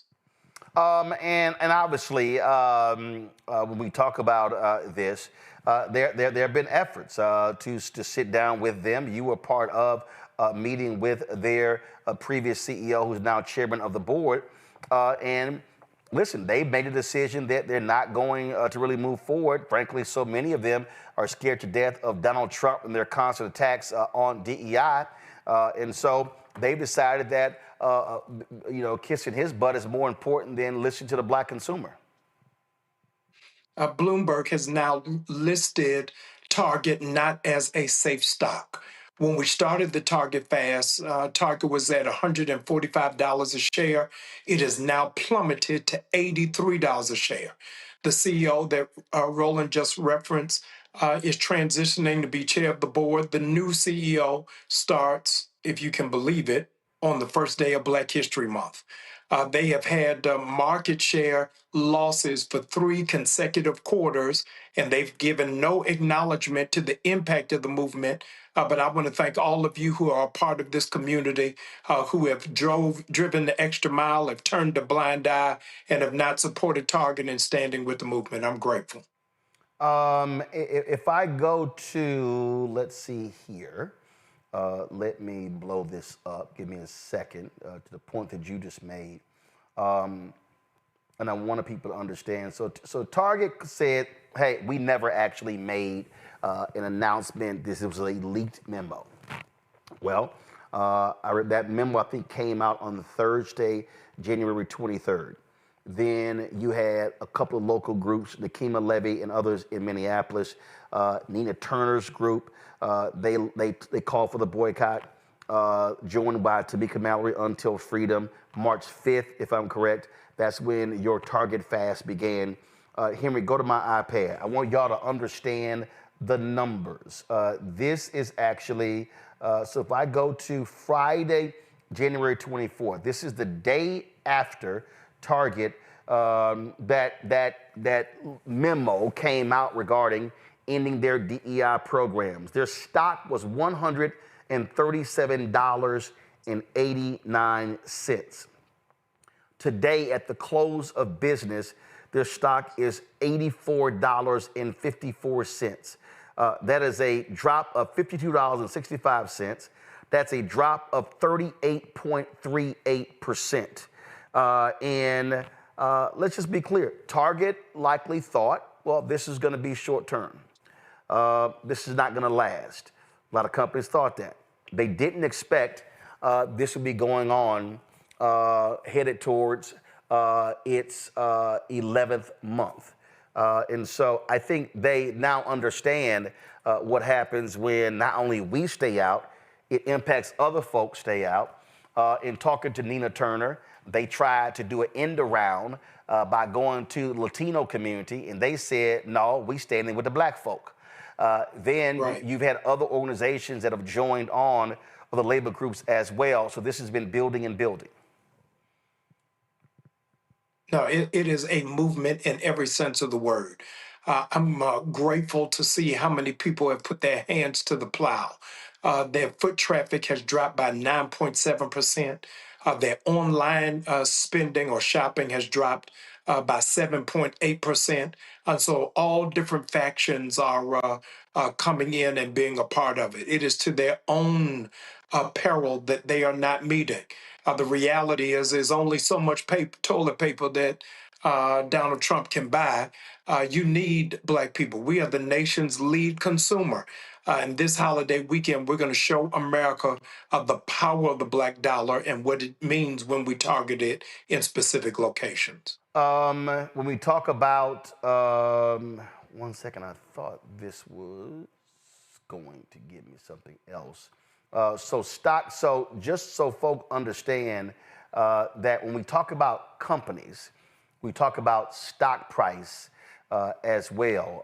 When you look at market cap also is an issue here. And so, Target's market cap is now $38.94 billion. That's also a dramatic drop. We talk about market capitalization. That's tied to stock price. And so people need to understand that this boycott has been highly effective. It obviously has had an impact on black businesses. How have you and others been working with those black businesses to talk about how, in terms of how they are doing? Yeah, no, it has had an impact, regrettably, but what we have been promoting is DC, direct to consumer, that we are not boycotting those businesses. We're just asking people not to use the Target platform. We partnered with that Black Chamber of Commerce to try to amplify it. This weekend, Roland, we're doing a bullseye market in Atlanta with 120 Black-owned businesses under one roof. Black Friday, Black Saturday, and Black Sunday. We're converting our Family Life Center and turning it into a Black mall for the weekend. So those of you who are in Metro Atlanta or visiting Atlanta for the holiday, come and support these Black businesses. And just so people understand what happens when we do shift a strategy, this is a story here with Melissa Butler of the Lip Bar. She talked about their sales being down 30 to 40% at Target, but their sales have surged 40% across the country. This article says here that they project their sales to be up by 40%. The article said, our sales are absolutely down any given week at Target. We're down approximately 30 to 40%, which is very painful for a small business. I think that we will see some businesses suffer fates that we don't want to see from this. But she said that by making other moves, they've seen their sales increase. That shows that there are other ways for us to be able to reach consumers. And it says that it's a conscientious decision. I'm an 80s baby, Roland, so I grew up when Nancy Reagan was the first lady of the nation, and she had a campaign when I was a kid saying, just say no to drugs. When she did it, drug usage went up by 40%, which shows you can't tell people what not to do without telling them what to do. That's why we're underscoring we ain't buying it. While we're telling people where we're not shopping, we have to tell them where we are shopping. And so just like the Lip Bar has had an amazing and astounding surge, I'm hoping that the same thing happens for Black entrepreneurs. Here's the reality. Over 400,000 Black women have lost their jobs since February, and the nation's fastest growing demographic of entrepreneurs are Black women. And so let's support Black women and Black business at large for all that they're doing. Questions from the panelists. Mateo, you first. Yeah, so first of all, thank you so much for what you're doing. Almost a year of boycott is very, very long. You know, I'm glad to see what it's doing to the stock price of Target, but I'm saddened to hear that they're not even approaching the negotiating table, let alone sitting down at it. So what is your message to the ones that started maybe and now are becoming discouraged and they're saying, is this worth it? What is your message to them? Yeah, the message is we have precedent. Next Friday, Roland and I will be in Montgomery for the 70th anniversary of the Montgomery bus boycott, where they went over a year. We haven't even reached the 1 year mark yet. And so I think that steady wins the race. I think if there be any glimmer of hope, it is that there'll be a new CEO in February. And I think that the shareholders are going to really put his feet to the fire to say that you've got to do it. It's not an ego issue, it's an economic one. Ome Congo? Pastor Brian, thank you so much for all of the efforts and work that you've been doing. I remember when this campaign first started and everybody was saying, oh, Black folks are going to do this, not going to support it, so on and so forth.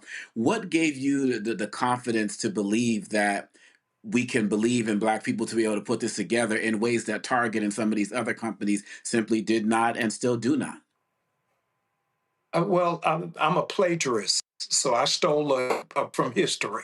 That the Black church needed to get involved and engage. Some amazing super bad sisters in Minneapolis started the boycott. I started the fast to get the churches back involved and engaged.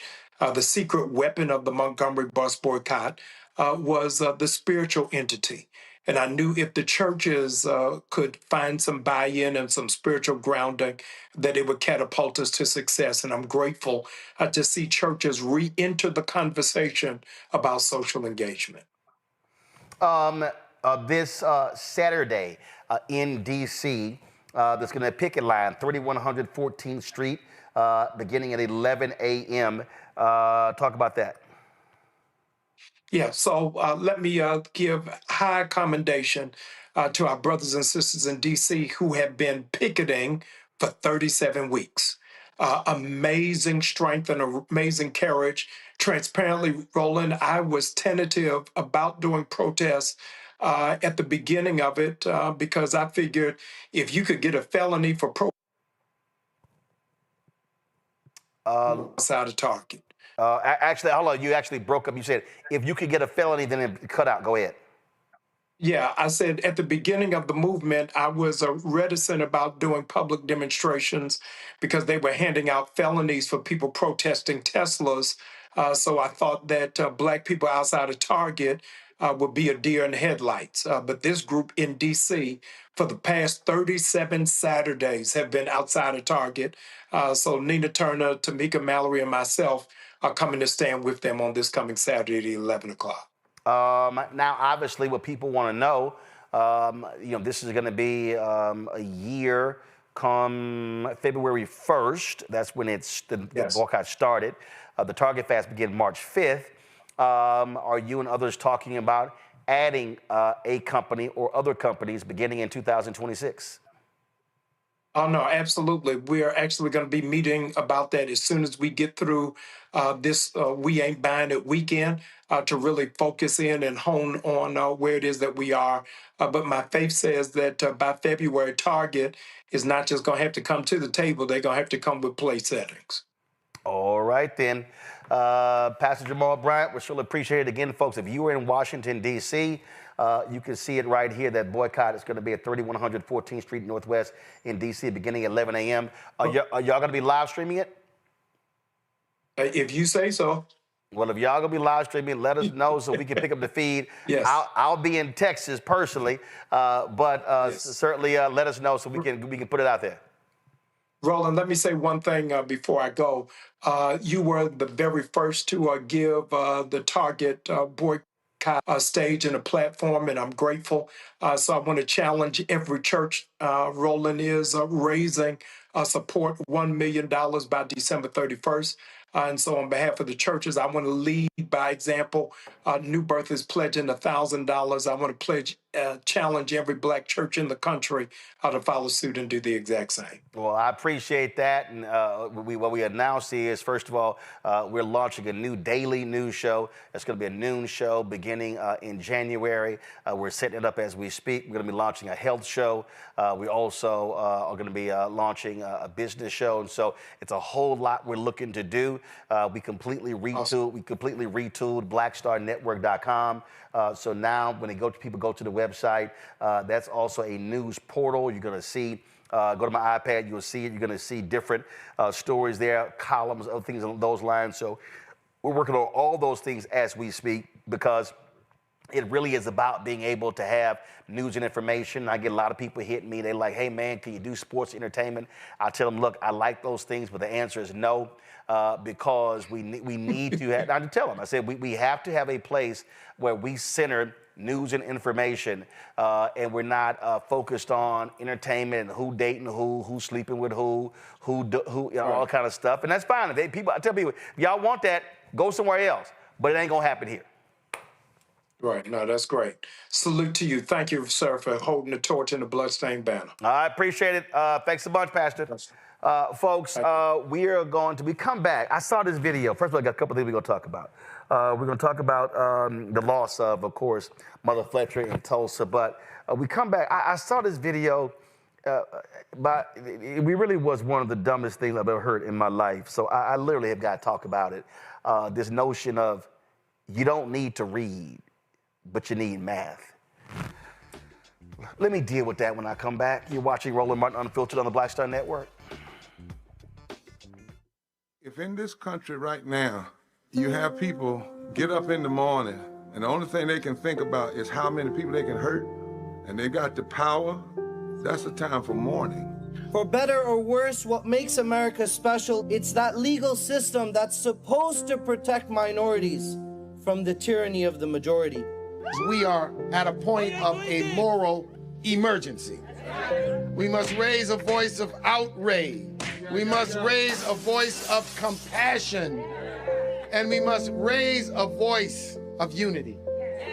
We are not in a crisis of party versus party. We are in a crisis of civilization, a human rights crisis, and a crisis of democracy itself. And guess what? You've been chosen to make sure that those that would destroy, those that would hate, don't have the final say, and they don't ultimately win. Michael McMillan, President and CEO of the Urban League of Metropolitan St. Louis, and you are watching Roland Martin Unfiltered. You know, it's a lot of... Let me start this way. Somebody posted something that I thought was hilarious. They said, can we please have a $7,000% tariff on podcast microphones? When I saw that, I thought that was pretty funny when I read that. But because everybody and their mama now got a podcast and everybody talking, it does not mean that you should listen to anybody and everybody. And so this has been circulating on social, and this is rapper Jules Santana.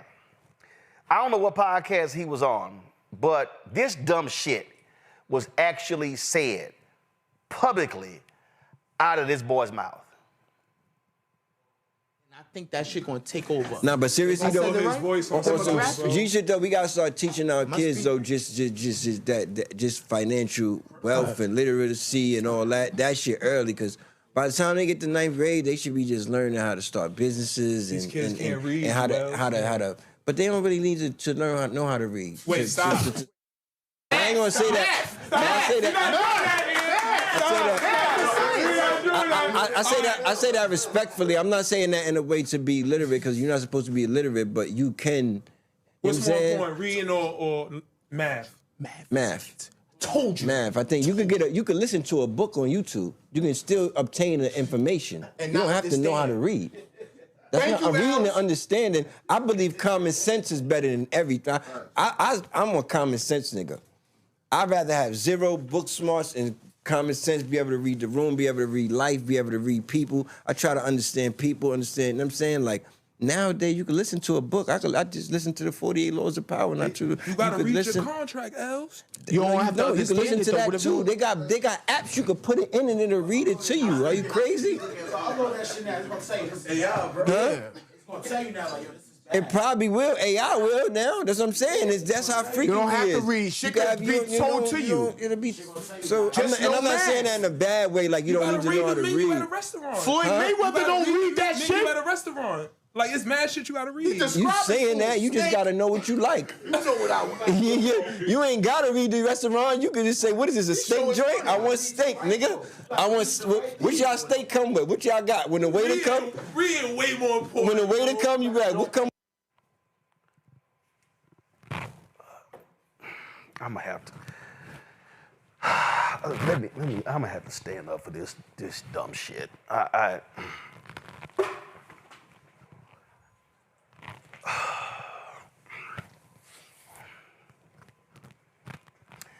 How on earth can your ignorant ass say out of your mouth that we need financial literacy,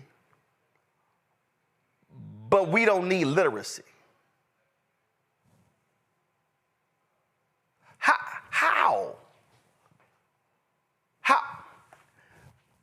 I think by the 8th, 9th grade, our folks should be launching businesses. Okay. How are you going to launch a business if you don't know whether you need an LLC, whether you need an S Corp, whether you're going to be an Inc? How do you even know what type of company you're going to have to launch? Jules, how are you going to know where you should incorporate your business, whether it's in Delaware, in Nevada, in Texas, or some other place? I own this.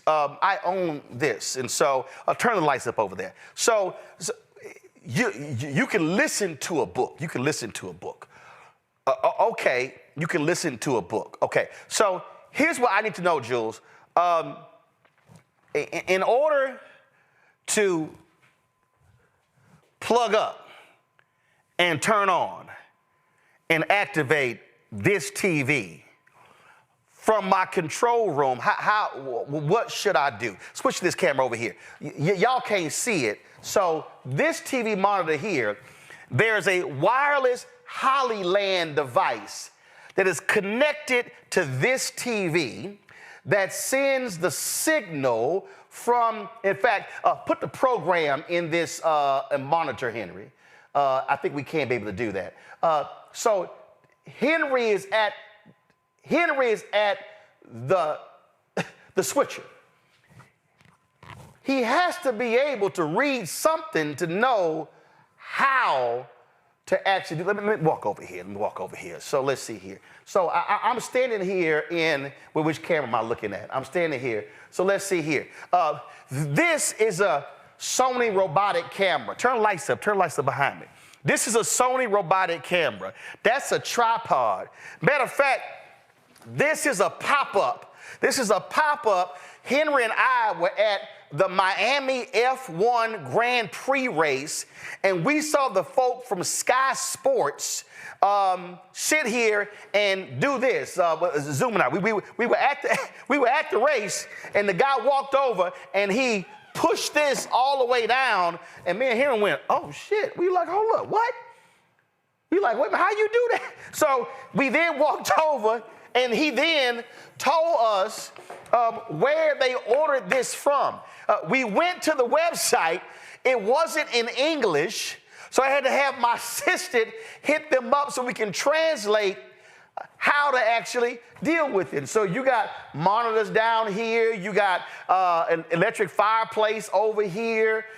This set was actually built. We got LED lights up here. You got, how in the hell can you build this business and you ain't got to read shit? That's the dumbest shit I've ever heard in my life. Oh no, y'all, y'all see talking about Here, we zoom this out. Y'all see this here? This right here, y'all, allows you to gather your cables. So when people are walking, they're not tripping because cables are all over the place. Your ass gotta read to know what this is. To know, oh, that's a thick cable versus a thinner cable.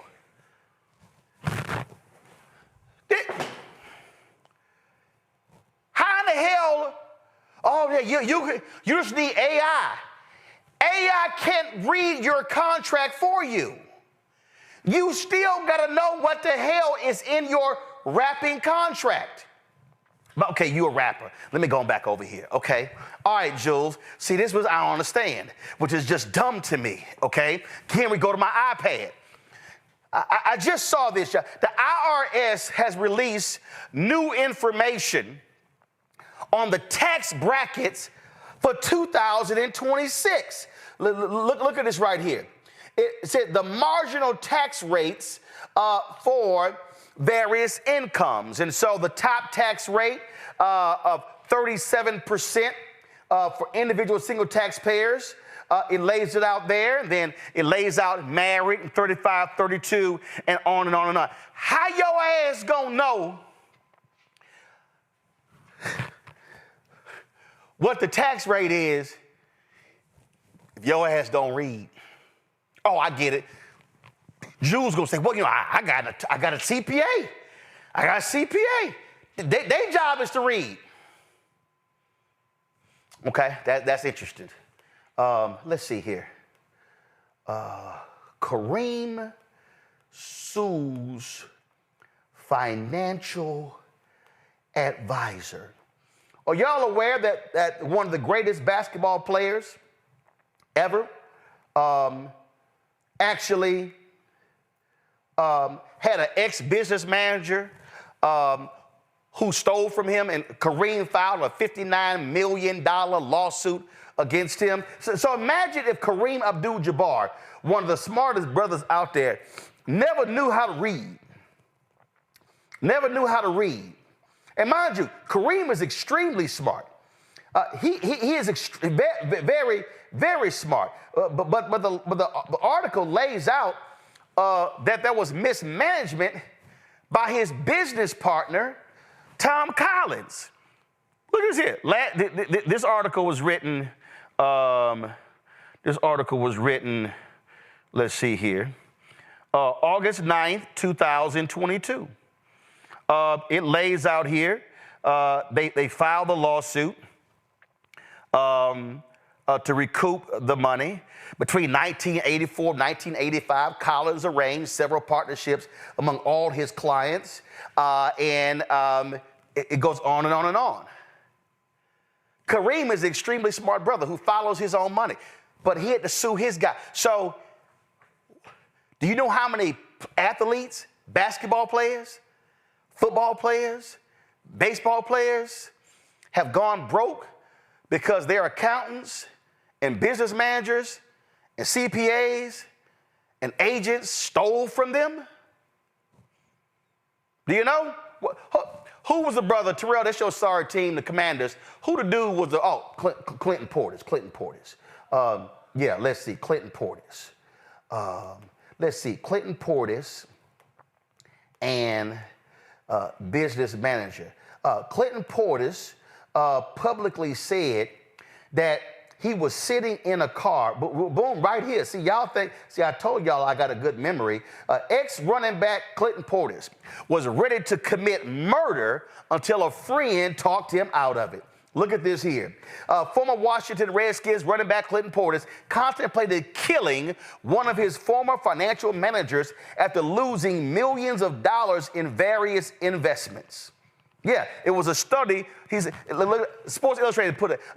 Portis recounted a night 4 years ago, this is 2017, in which he sat in a car outside a building, holding a gun and awaiting one of the managers he felt had ruined him financially.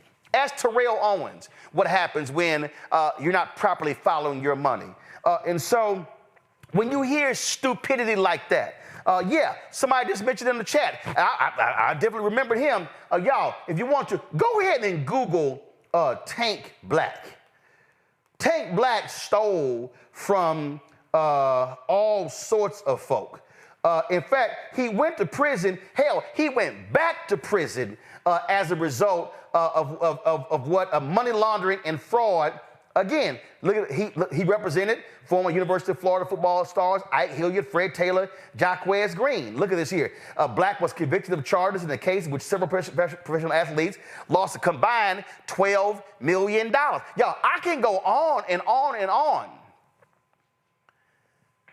So when somebody says something so stupid and ignorant, like you don't need to read, run. As a matter of fact, how you gonna tell folk don't read when you barely can actually say the word literacy? Play it back. And I think that shit gonna take over. Nah, but seriously though, Right? you should though. We gotta start teaching our kids though, just financial wealth and literacy and all that shit early, because by the time they get to 9th grade, they should be just learning how to start businesses. And I'm just saying. I'm just saying. You can't. I really wish folk. What'd you say, Carol? I didn't hear you. I really wish these folk would wake the hell up and stop letting some people talk. Listen to me right now, y'all. Do not listen to Jacquez Santana. If you are a music producer or an artist, a sound engineer, if you got any job in the music business, do not listen to him. If I call Chuck D right now, Chuck D, one of the most, man, Chuck was sending me some stuff this weekend. I mean, Chuck went deep. Chuck will say, how the hell are you going to tell folk don't read? That is just idiotic. You cannot open a business if your ass can't read. Hell, if you want to open a restaurant, your ass got to read the label on the damn food.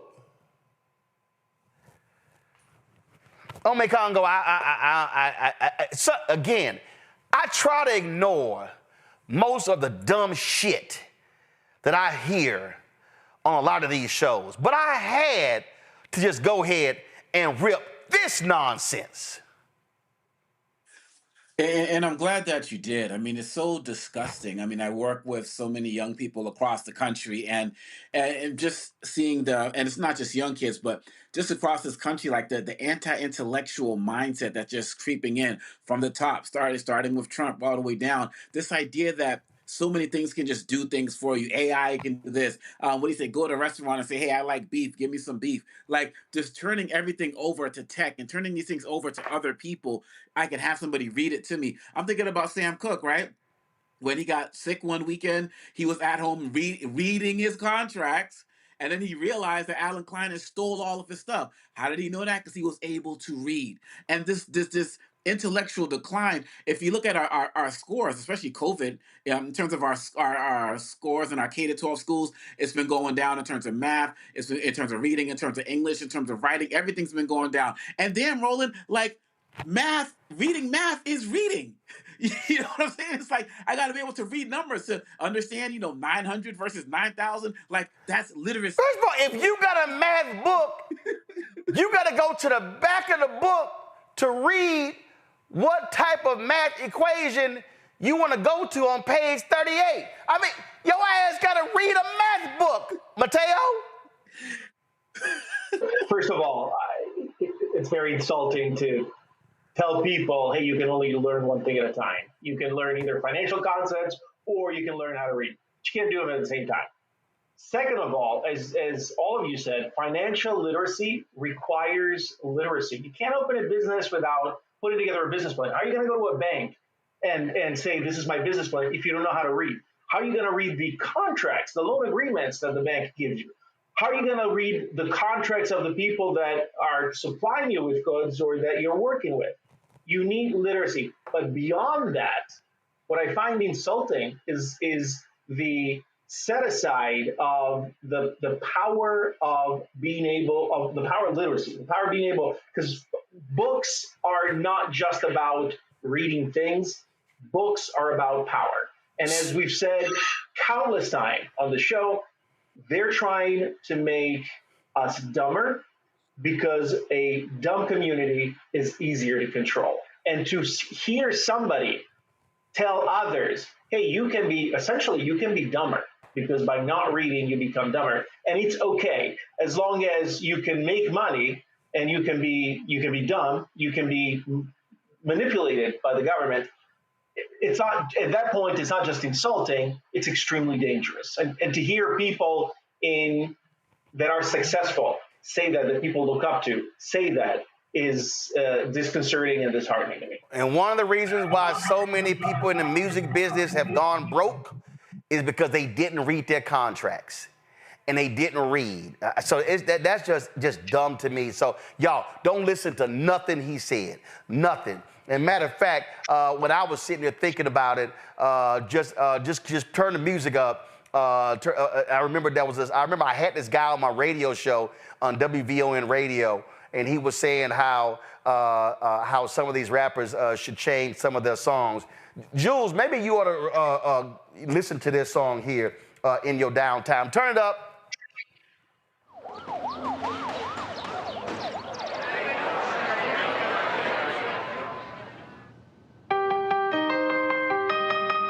Yeah! What's up, y'all? This your boy D Mike. You see, I usually do songs with like hooks and concepts and shit, right? But fuck that, man. I'm trying to go platinum. So I'm about to rock this shit. Check this out, y'all. Read a book, read a book, read a motherfucking book. Read a book, read a book, read a motherfucking book. Read a book, read a book, read a motherfucking book. Read a book, read a book, read a motherfucking book. R-E-A-D-A-B-O-O-K. R-E-A-D-A-B-O-O-K. R-E-A-D-A-B-O-O-K. R-E-A-D-A-B-O-O-K. Not a sports page, not a magazine, but a book, nigga. A fucking book, nigga. Not a sports page, not a magazine, but a book, nigga. Like the N-word, everything else, but since some folk need to guess that's if you need to get your attention, why don't you look that up? So the book is from Bomani Arma. The song is called "Read a Book." Jules Santana, that's for you. When we come back, we'll remember one of the two surviving folks of the Tulsa Race Massacre, 1921. She passed away. Mother Fletcher, 111 years old. We'll talk about her next, right here, Roland Martin Unfiltered on the Black Star Network.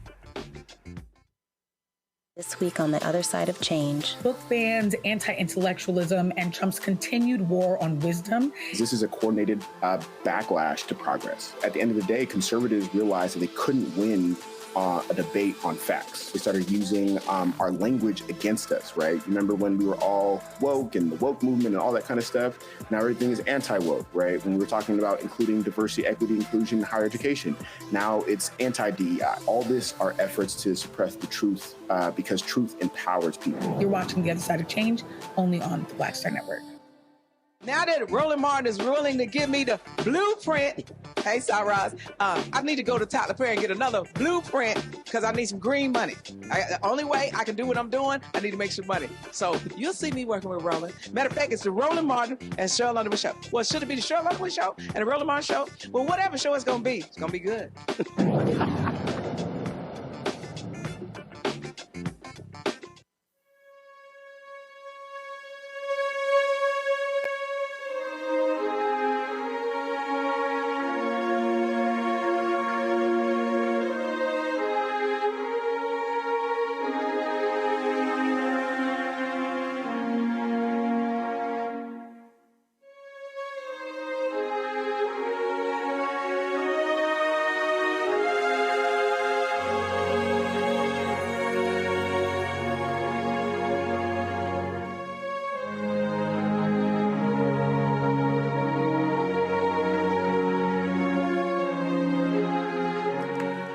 Folks, it was tough this afternoon getting a text message from Demario Solomon Simmons that Mother Viola Ford Fletcher, the oldest living survivor of the Tulsa Race Massacre, has passed away at the age of 111 years old. She was among the living survivors who pursued a lawsuit against the city of Tulsa, the state of Oklahoma, as well as other related departments, alleging they were complicit in the 1921 massacre in Tulsa that left hundreds of black folks dead, destroyed Black Wall Street, the Greenwood community there. They still are living with the effects of that massacre today. Of course, we were there in Tulsa for the 100th anniversary of that race massacre. And so many people celebrated and honored them. This was one of the, this was the march that took place. We covered that live right here on Roland Martin Unfiltered. You see her brother, Uncle Red, right there. As well as the other survivor. And so it was three of them. And so people were celebrated them, feted them, and talked about them. I remember when Mother Fletcher, Demario posted photos and video when she made her first visit to Ghana and how she felt about that. Demario joins us right now. Of course, he's a civil rights attorney, founder of Justice for Greenwood.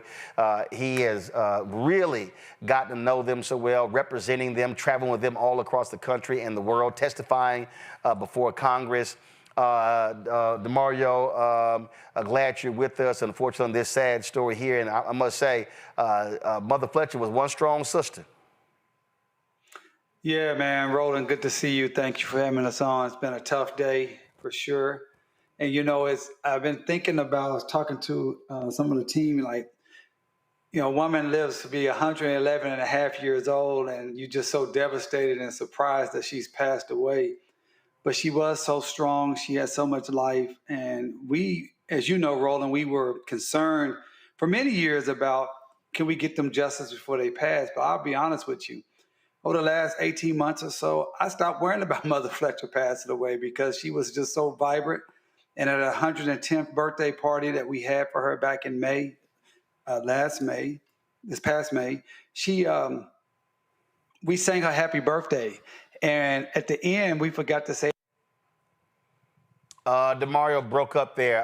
Hello, Demario. Hello, Demario. Hello, Demario. You broke up there and said, at the end, we forgot.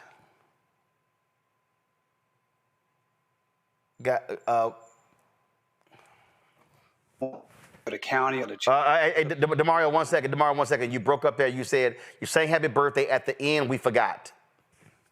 Oh, at the end, we forgot to say and many more. And she raised her hand and said, and many more. And then she told me directly that she planned to live 5 more years. And I believed her. And so, you know, it's just devastating loss that she's gone, because she was such a you know, wonderful and special person.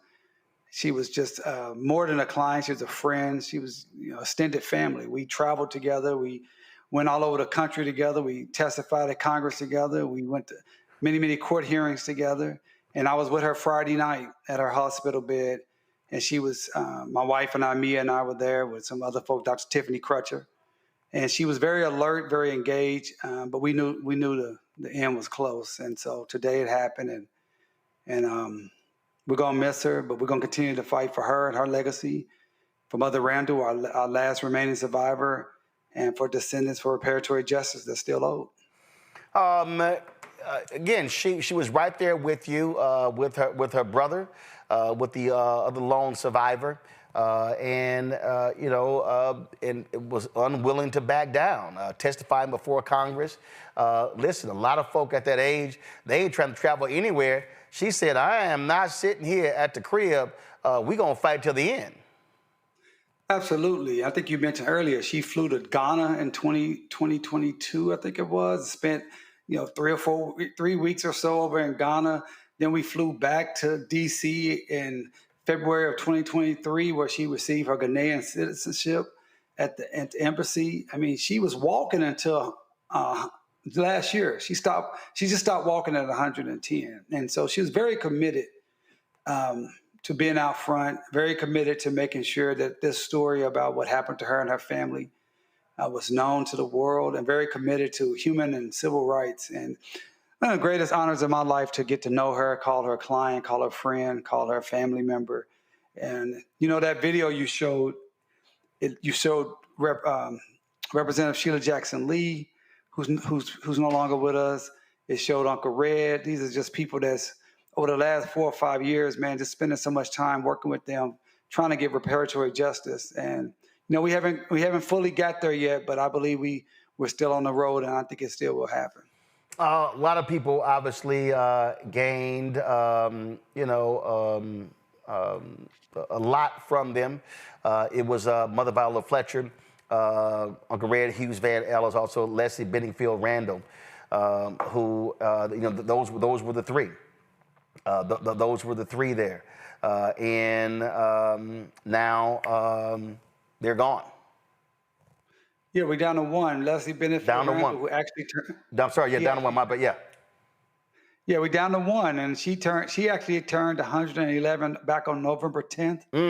And so we had a birthday party for her. And again, I mean, she was engaged and alert, and she's just keep on trucking. So I just believe very strongly that these people were sent here for a very divine mission. Without these three survivors being alive and alert and coming to Congress and testifying, meeting with Vice President Kamala Harris, meeting with President Joe Biden, fighting for the Department of Justice first time, and doing a review and report on this issue, et cetera.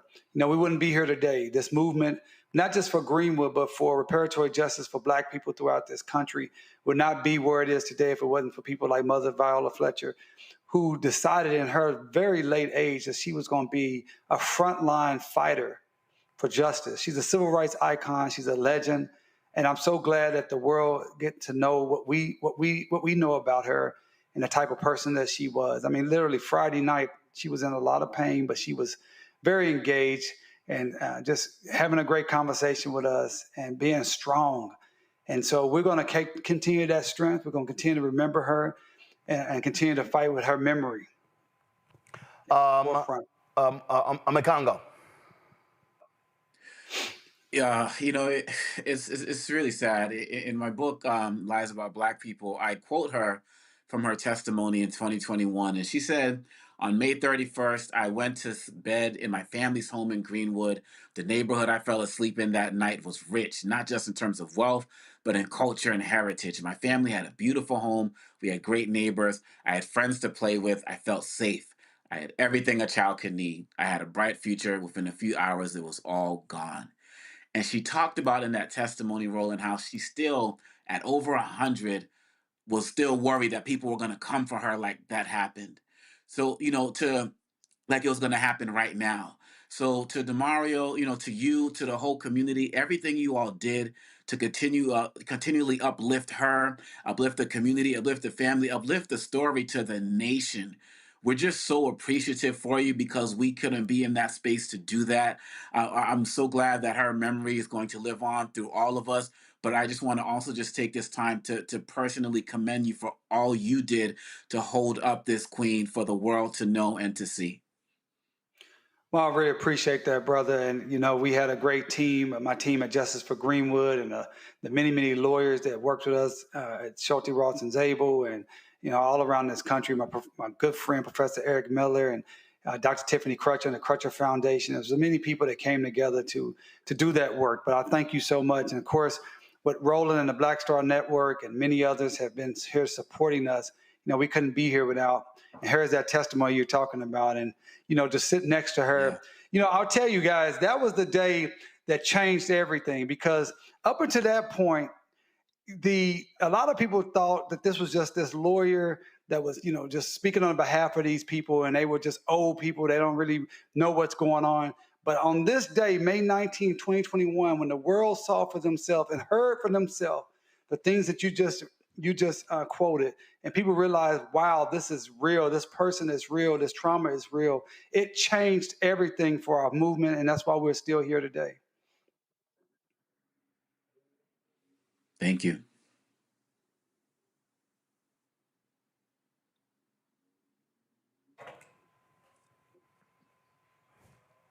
Mateo, go ahead.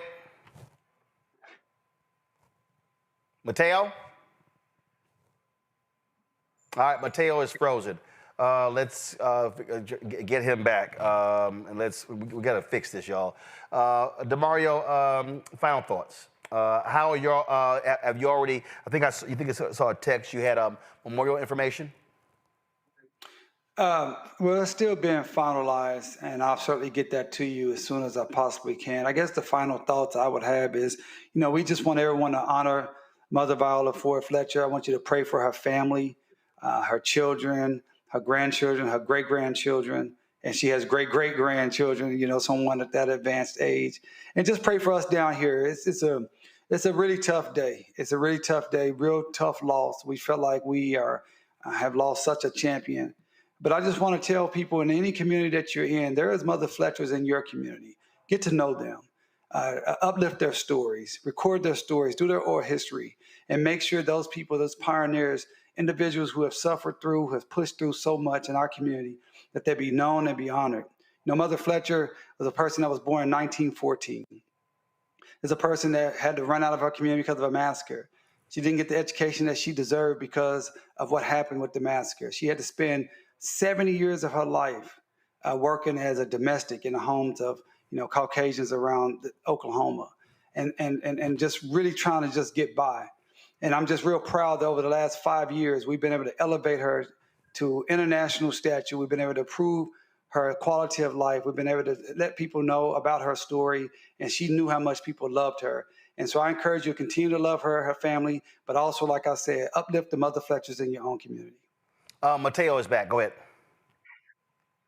Yeah, so to me, the story of Mother Fletcher has sort of dual meaning. On one side, it's the story of resilience and of courage and of everything that she means to Tulsa, to the Black community, to people that are downtrodden, really. And then on the other side, unfortunately, it's a story of failure. It's a story of government, local and federal government, that has dramatically failed the hundreds of people that died, the thousands of people, and the generations that are still suffering from the scars.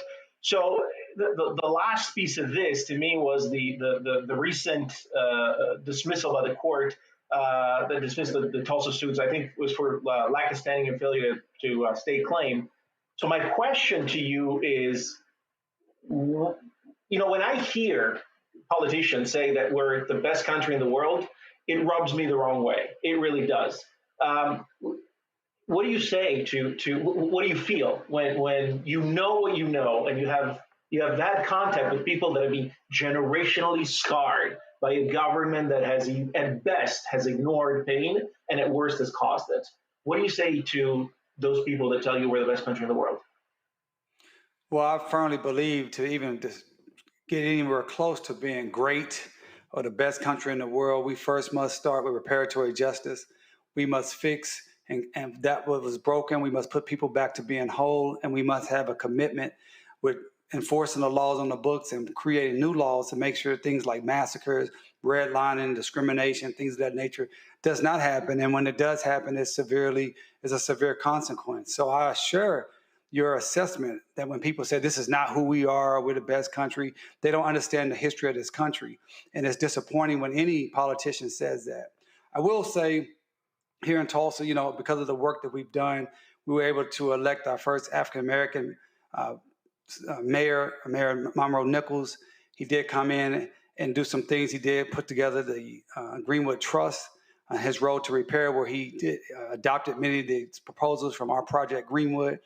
And we're very happy and proud of that. But there's still work to be done. As far as the Greenwood Trust, at this time, there is no pathway for individuals like Mother Fletcher and other individuals to receive payments directly for the harm and horror that they had suffered. And that's something we're going to continue to push. And while we are working closely with the city, with Mayor Nichols' administration, we're going to continue to push for those, because those things to happen. We do not feel good that Mother Fletcher left this world without receiving actual direct compensation and reparatory justice from the actual perpetrators of the massacre. So I thank you for your question, and I think until we can do right by the Mother Fletchers of the world, we will not be the best country, and we certainly will not be great. All right, DeMario Solomon Simmons, I appreciate it, man. Thanks a lot. Thank you, brother. Let me thank Mateo and Omakongo for being on today's show. Gentlemen, I certainly appreciate it. Thank you so very much. Folks, we were in Tulsa for the 100th anniversary. We sat down and talked with Mother Fletcher, as well as her brother, Uncle Red, here is that conversation. This week from folks and photos and interviews and all kind of stuff. Are they running your racket? Now, I have to start with, I'm a little hard of hearing on that side. But I said folks have been sitting here taking pictures and a lot of energy having y'all in the parade and other events. Are they running your racket? Oh, yes. Oh, yes. Yes. But I love the parade. The horse, we had a chance to ride in a horse and wagon. Yes, sir. That was really enjoyed that. And I'm sure he did too. I enjoy this. This is exciting to me. This history. So many people. I'm just overwhelmed with this. I didn't think it would ever happen to me in my life. So my life has been good, but this is special. And I love attention. Love attention. Yes, I do. So I'm so overwhelmed with just, I can't get over it. I'm just so happy about this. How does it make you also feel to see a younger generation, learning the history and really now wanting to understand what happened here 100 years ago? I think it's wonderful, but I don't think enough history has been said about it throughout the years. Because I've met so many people that said they've never heard about it. So I think more history is what we'll have to have, to make everybody realize that it happened. I have a niece, she's 70 years old. She says she didn't know about it. Just right up there at Bartersville. She's 70. Yeah. So I hope more history, and every year have a little celebration like this. It would be not this big. Oh, this is too big, but you should always, recognize it. No, I say have one every year, make it bigger. Yeah, make it bigger. That's right. Now I tell the young people, look up, don't turn back. I tell them, you are number one. So it's only one. We only live. All of us is the same. Races, creed. We are Americans, and I want you to believe you are number one. So that's what I tell the young people. Yesterday at parade, I was glad to see mixed kids, black, white, green, all colors. So that brings us more close together. We are only one. That's all we got. My nephew out there, he said, Uncle Red, tell him what it's all about.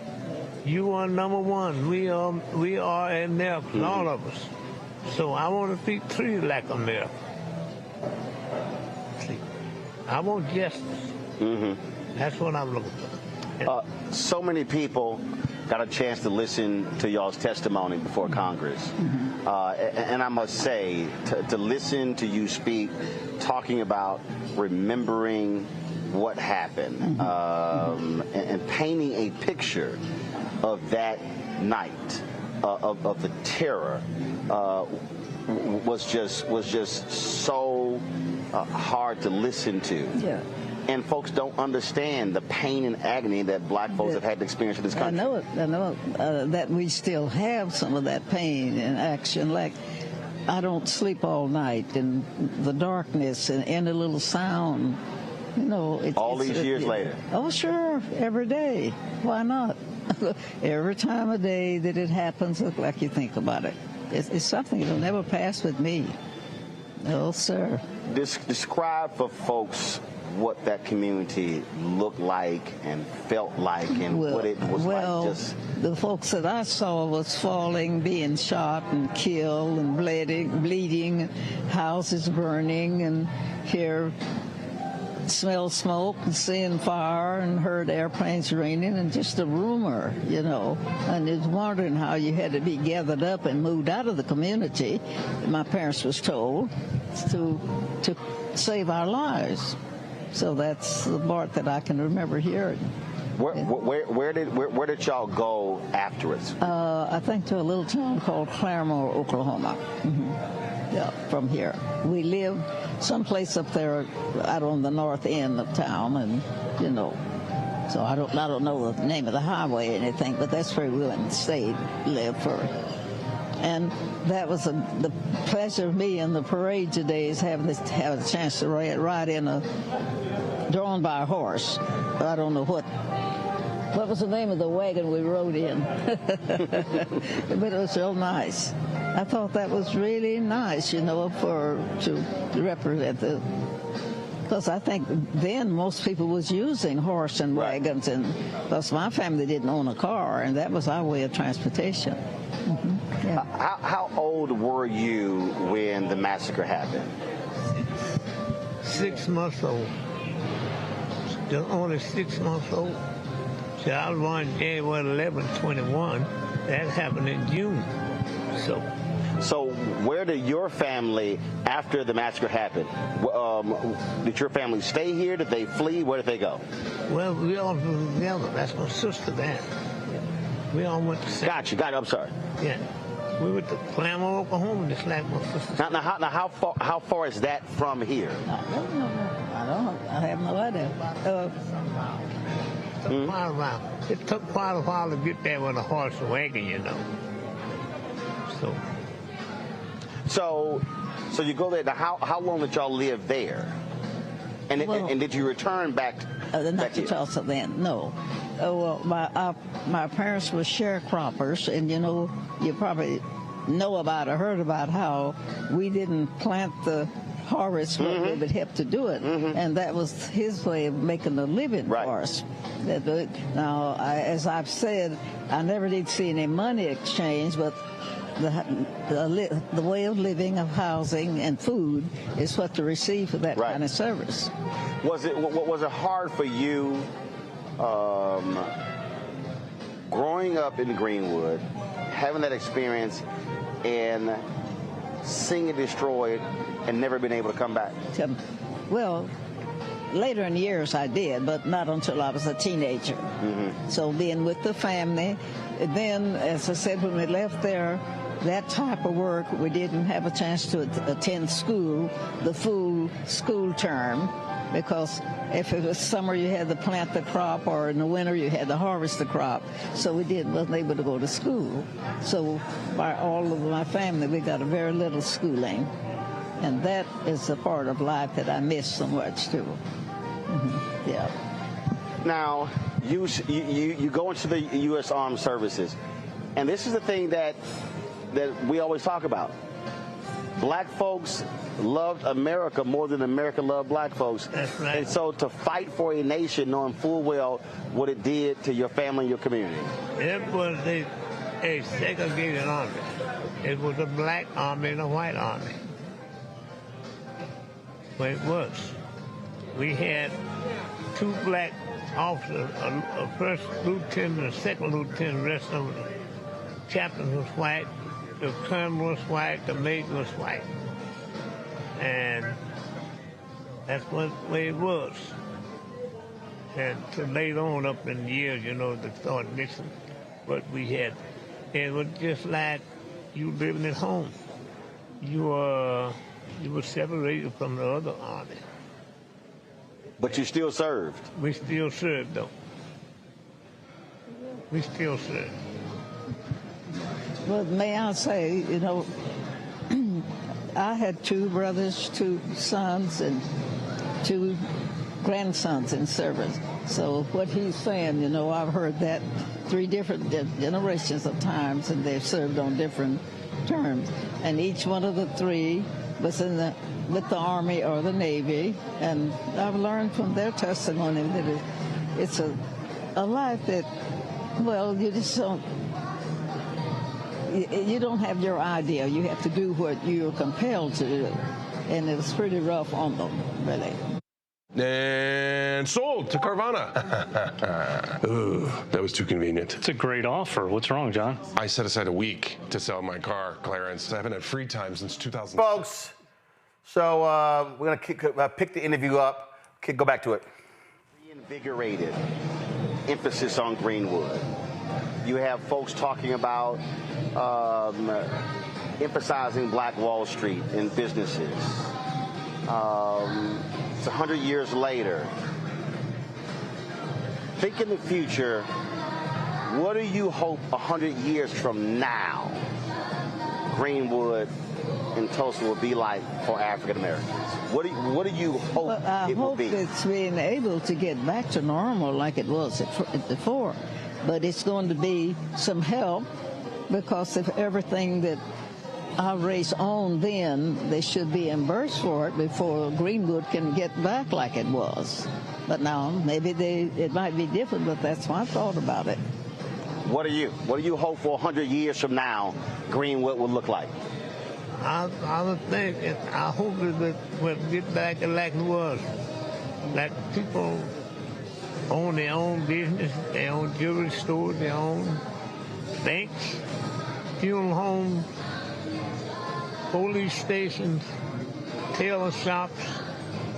They work hard to get that. They wanted the people in Oklahoma didn't lend them the money. They had to go to different states to get that money to build that business. I'd like to see that. I'd like to see that again. Now I gotta ask you this. Now, I've met him before coming here. How you let this man go on the Tom Joyner cruise every year dancing with all those young women? I got video of him on the dance floor late at night having a good time. I think I was president at that time. I've been with them. To do that, you got to plan. You don't have to have a lot of money. You plan it for years, then you decide what you want to do. You save a few dollars every month, and when time to come to go, you can go. Yeah, well, I went with him, and I think I was with him during that time when he was dancing. But they invited me. 99. Yeah. She was 99 years old when she went on. Yeah. Well, it was about 1 o'clock in the morning when I ran to him at the party. Oh, really? Oh yeah, he was out late. Yeah. Oh, that's it. You see, when I went, I had to be pushed in a wheelchair. Right. Tom Joyner and his son would take care of me. They said, where's Dad? Said, we got him. So I didn't worry. I had people that looked after me on the cruise.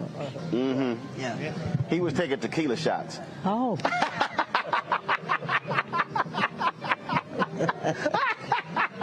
Oh, he was on that dance floor just getting it. Oh, I'm sure. I love life. Huh? I love life. I love people. But he said tequila shots. I had to think twice what the kind of shot that would be. Now, what kind of shots are they getting? What's this little herb that's growing? They taking all kind of shots now. I mean, but it's a what are they? That's a Mexican shot.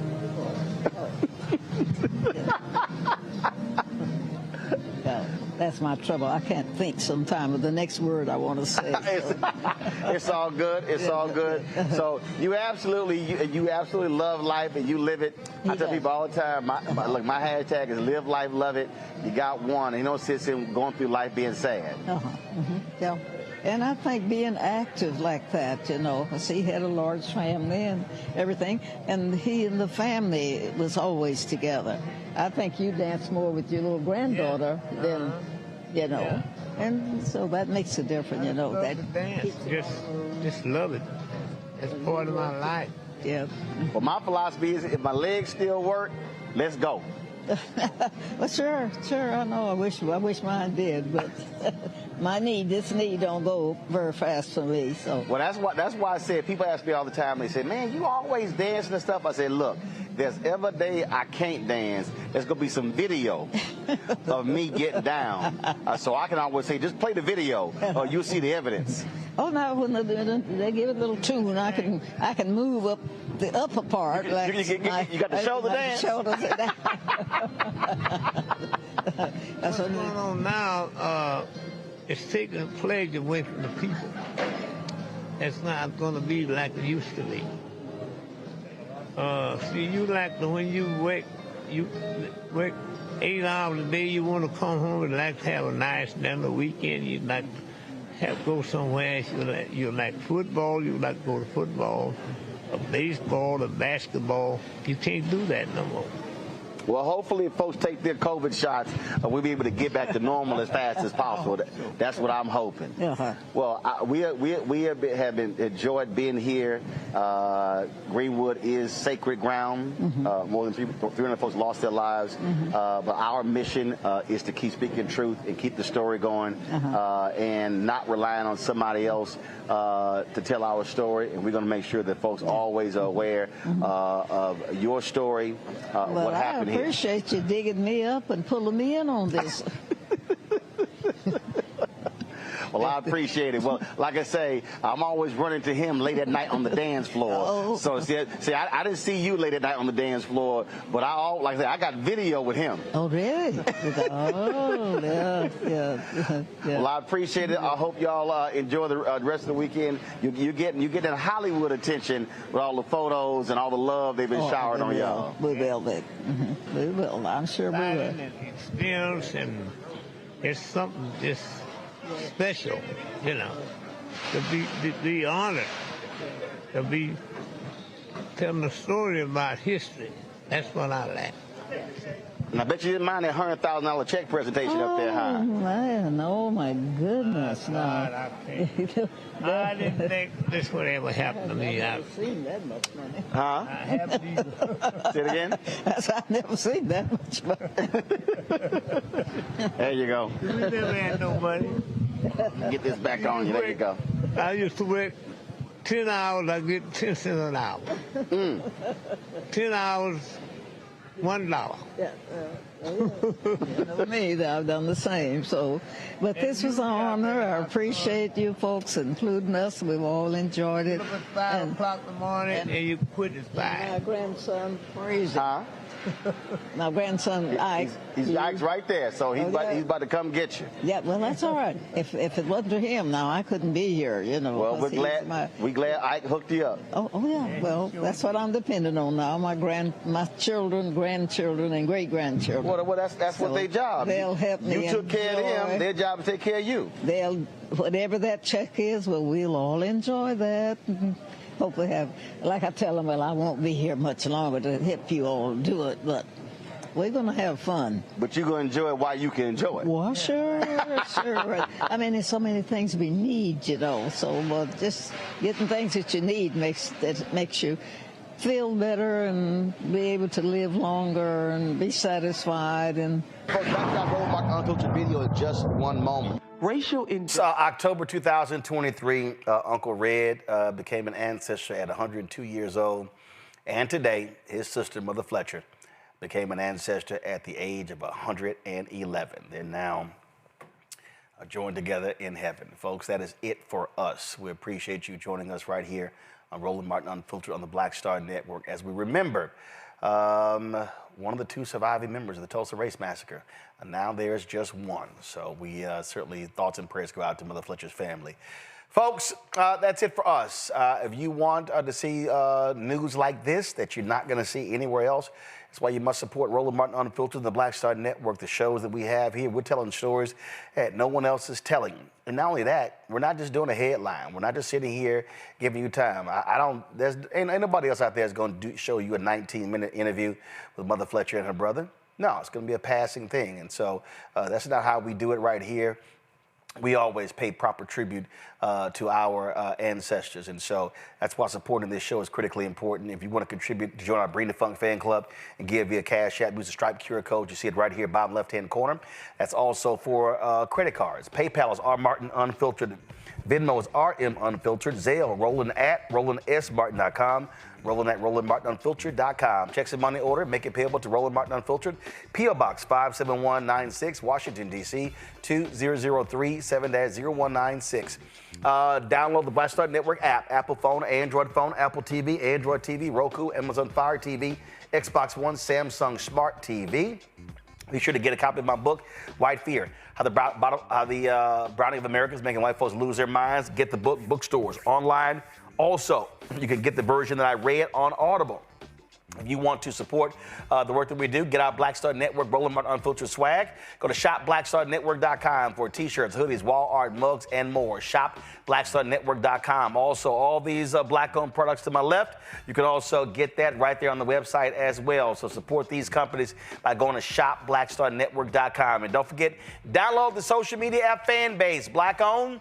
And if you want to be one of the investors, you can go to startengine.com/fanbase. 13.8 million has been raised. What's left? 3.2 million. So the investment ends December 18th. Startengine.com/fanbase. Folks, that's it.